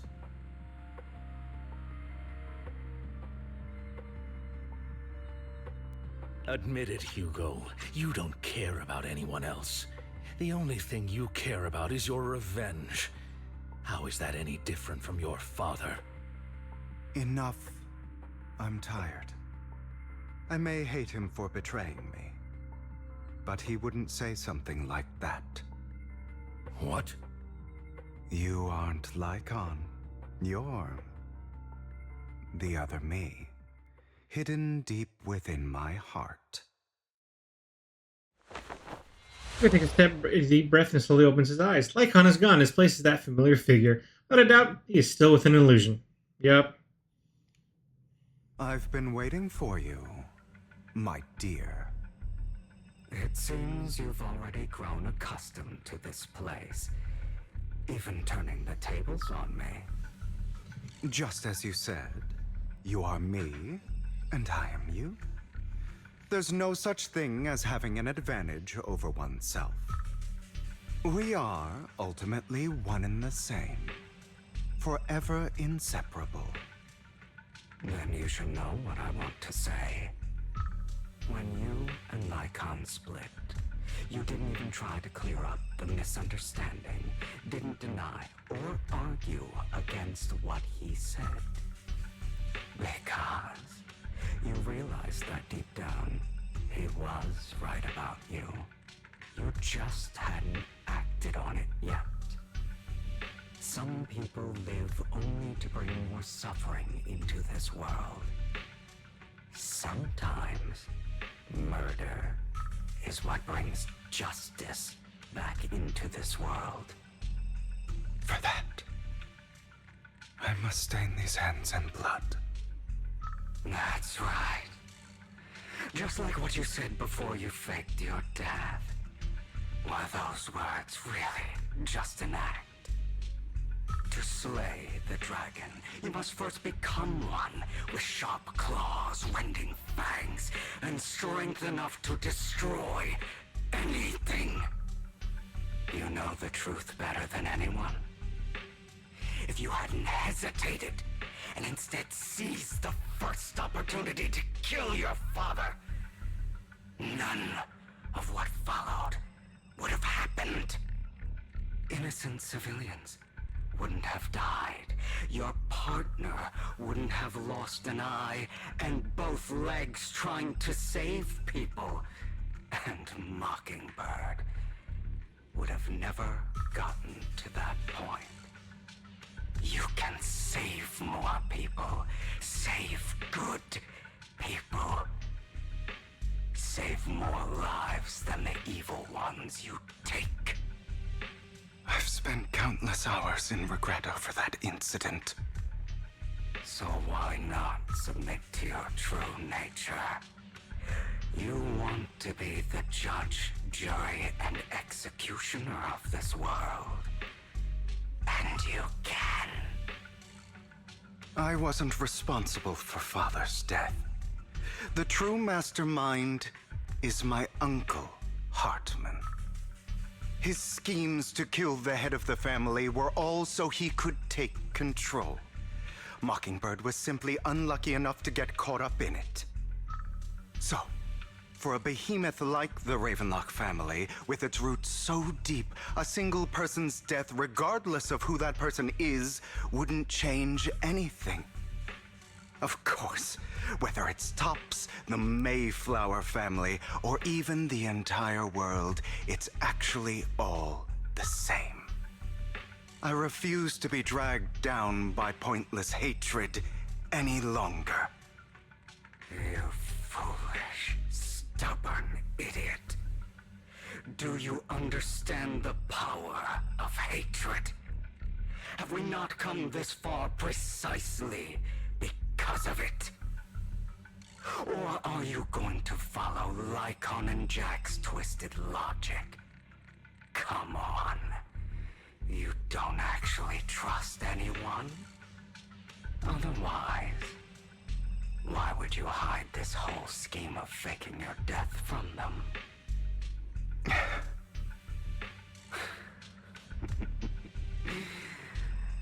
You've built an impenetrable wall around your heart, keeping everyone out. Of course you are right to do so. No one in this world can be trusted. Always. All you'll receive is hatred from your own blood and no love. Suspicion from your companions, and betrayal that comes all too easily. But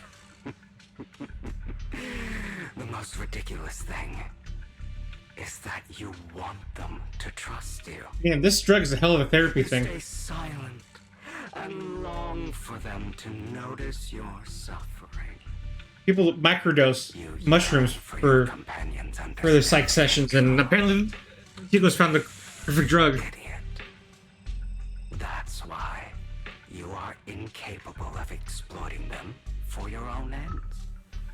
You care about their safety even more than your own.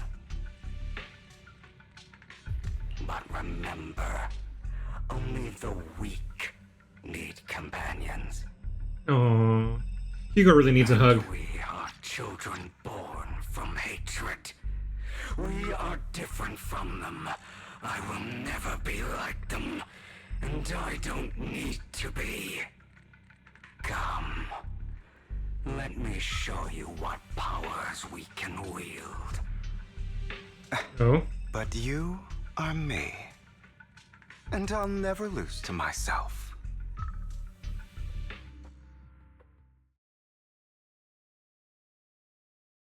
Oh?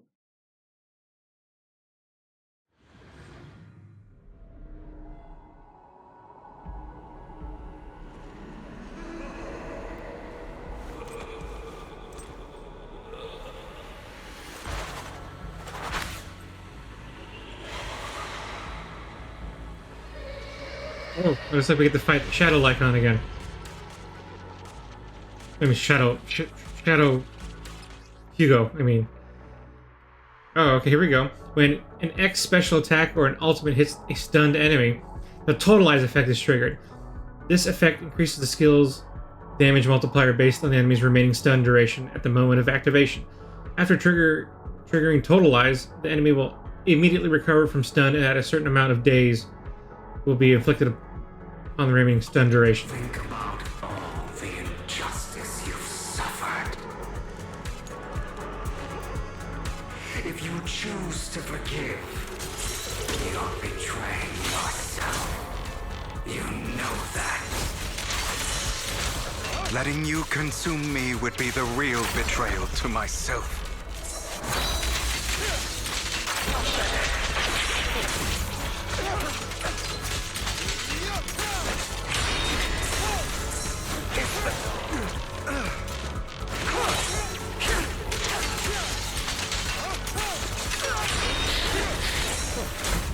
Man, he was pretty fun though.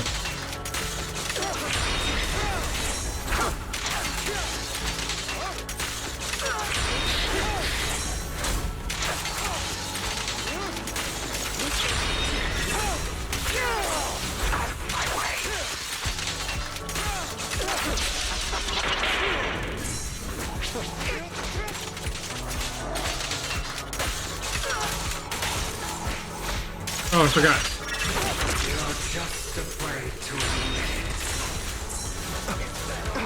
I expected a Bang Boo to show up.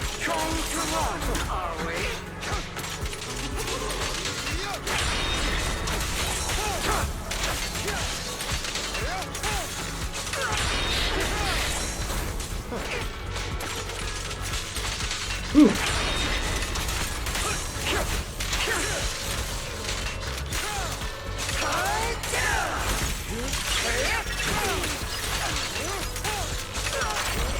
This is a spectacle of a fight. You're too scared to face your true self and what you truly desire.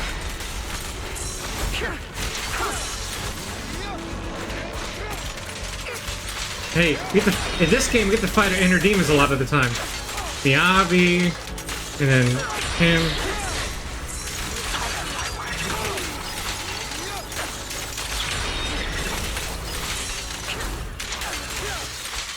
Right, in this fight with the ultimate. Let order and madness dance.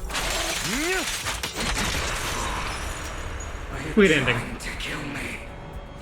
You think you can just get rid of me? Can it maybe? Without me, you are nothing. For what it's worth, thank you. Don't be afraid. You and I are inseparable.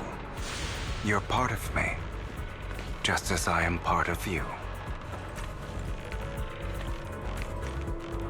Fancy words won't change anything.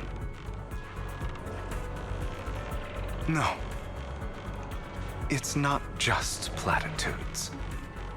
I finally understand now.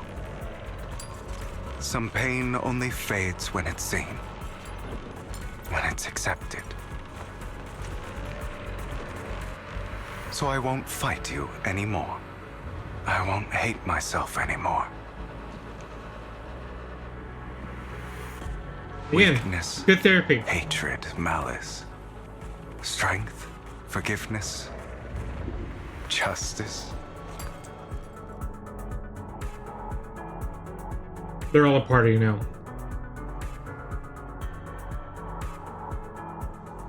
Finally, it's time to meet up with Lycon. Or will Lycon meet up with you? Hugo, it's time.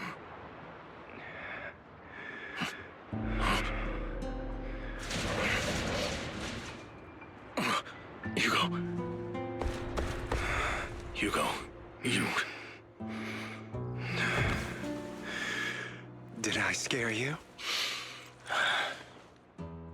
I made it through. I won. No praise from me, my dearest partner.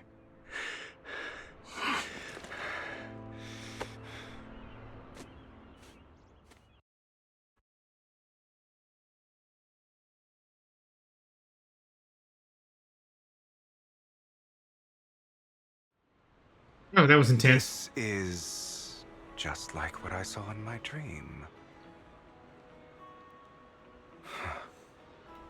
I guess there are still some lingering side effects.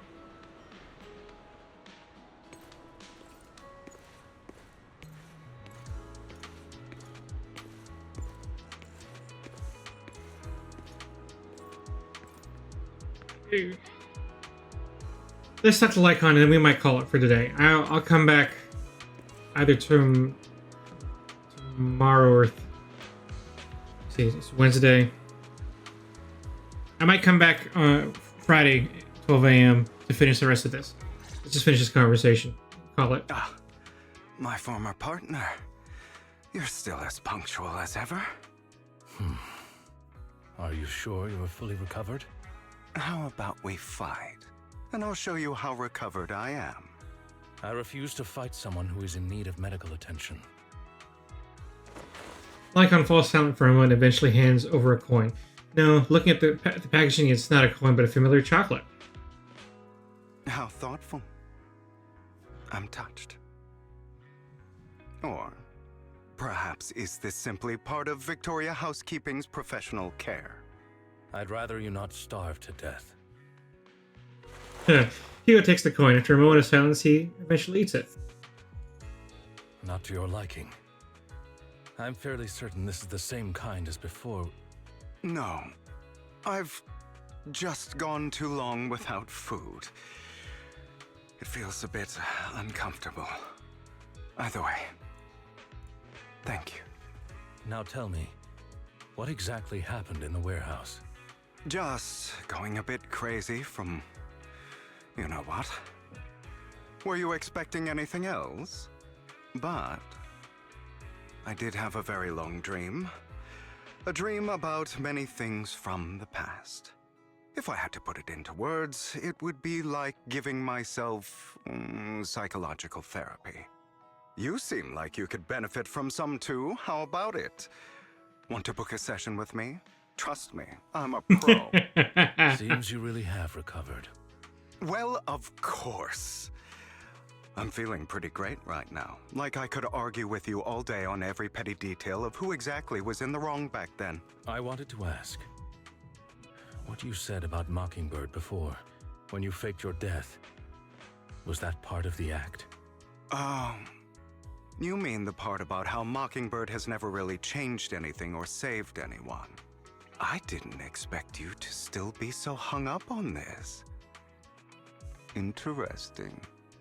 After all, it was you who... Just as I said before, I never considered Mockingbird a failure. Perhaps Mockingbird deviated from its origins, but it has its value. You shouldn't reject the things you've done. Or Mockingbird. I have contemplated this before. Yes. Mockingbird has helped some people and has genuinely managed to cause trouble for those who abuse their positions of power for evil. Yet those in high positions still possess immense resources, and the people we helped remain destitute and suffering, willing to become slaves to those in power for scraps. But just as you said, even if what we did was childishly idealistic and flawed, As little as we actually achieved, even the slightest change is by no means meaningless. Nothing holds more value to me than Mockingbird. Hugo stares out at the ocean as gentle breeze lifts his golden locks. The sunlight glances off both his eyes. All right, let's catch up later. I still have things to do and need to wrap up my plan. I thought you would rest up first. As much as I would prefer that. My dear uncle and the Exaltus fanatics likely would not give me such an opportunity. If all has gone to plan, the fish will have taken the bait already. And if everything goes very well, I'll soon have solid evidence of the Ravenlock family's crimes. Well then, thank you for your assistance, former partner. Let's part ways here. I'll go with you. Lycon, surely you don't think that because I just recovered, I'm too weak to deal with those useless fools. Hartman's actions will disturb the safety of New Eridu. As I serve the mayor, I should intervene. Very well, whatever. Let's go. And don't slow me down. Don't you have anything else, something you want to tell me? What do you mean? Don't play coy with me. I know you're not spilling your whole plan. So you kicked things off by approaching Edmund from the top's big shots. How did you manage to sweet talk him? I am a bit of an intelligent child, but I still have the Ravenlock family blood running through my veins. Funny enough, this Lord Edmund thinks direct lineage is way more noble than side branches, which is absolutely laughable. So I played his arrogance to my advantage. And let's be real, I had some juicy intel to swap with those high rollers, but that's Mockingbird's secret, so I can't let any outsiders in on it. Was the sacrifice core from Mayor's lab your handiwork too? You could say that. The security there is no joke, so I had to leverage Tops for some extra intel. After all, as you know, they've got plenty of moles planted next to your mayor. And it was you who threw the sacrifice core up for auction to Lord Exaltus, who knew they'd be all over it. Yep, I embedded the sacrifice core right into the robe of heroes. They actually matched pretty nicely, don't you think? Classic you. I heard that after the auction they found a stash of counterfeit Denny's. Feel free to take wild guesses, but honestly I think those Denny's would rather be out in the wild than sitting in those hoity-toity accounts. Then you found Hartman and talked him into a partnership, getting your hands on more intel on the sacrifice and Exaltist. After that, you shot that crime warning letter to the mayor, giving the city a legit reason to spring into action. Yep, that was spot on. Look at you, real genius over here. In the end, you faked your own death to pull yourself out of the mess, and you used the whole show to redirect everyone's attention to Hartman and the Ravenlocks, keeping the Exaltus on their toes. Hold on a sec. If that's all there is, why did you let Hartman slip you the drug? I mean, you'd have a way to dodge that kind of thing. Lycon, I've got something I've been keeping under wraps. Actually, I've teamed up with your beloved mayor. What? When it comes to stopping the Exaltus, the mayor and I are on the same wavelength, so we can totally collaborate. What you should be wondering is why he didn't clue you in on this. The mayor must have his own reasons. If you can convince yourself of that, more power to you.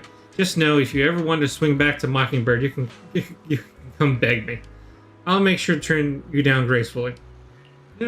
Alright, enough chit-chat. We got bigger things to deal with.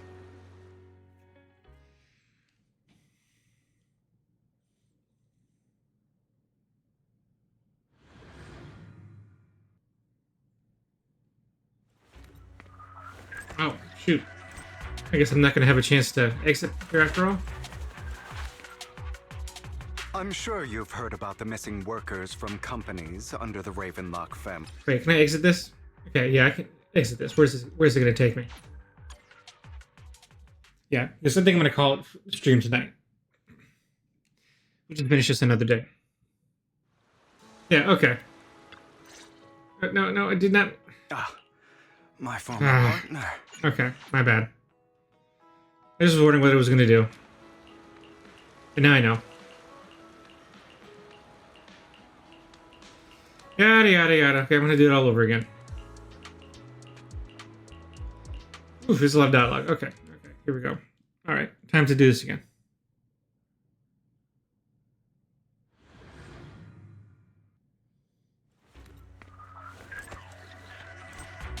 Okay, he's definitely one of the best entrances now that he gets to do the hat throwing thing.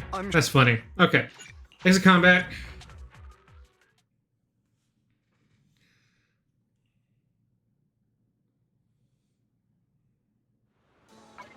Pause the story. Okay, yeah, we're gonna call it here. So, thanks everybody. I'm gonna come back on Friday midnight to finish the story. I'll also be able to do the Shiyu defense is what restarts. So I'll be able to do that too. And it will. If there's any extra time, we'll do other random quests. There's plenty of activities to do. So with that, I'm going to go ahead and sign off. So thanks for joining me today. Like and subscribe to my YouTube. Catch me posting videos. Been posting a few of them lately.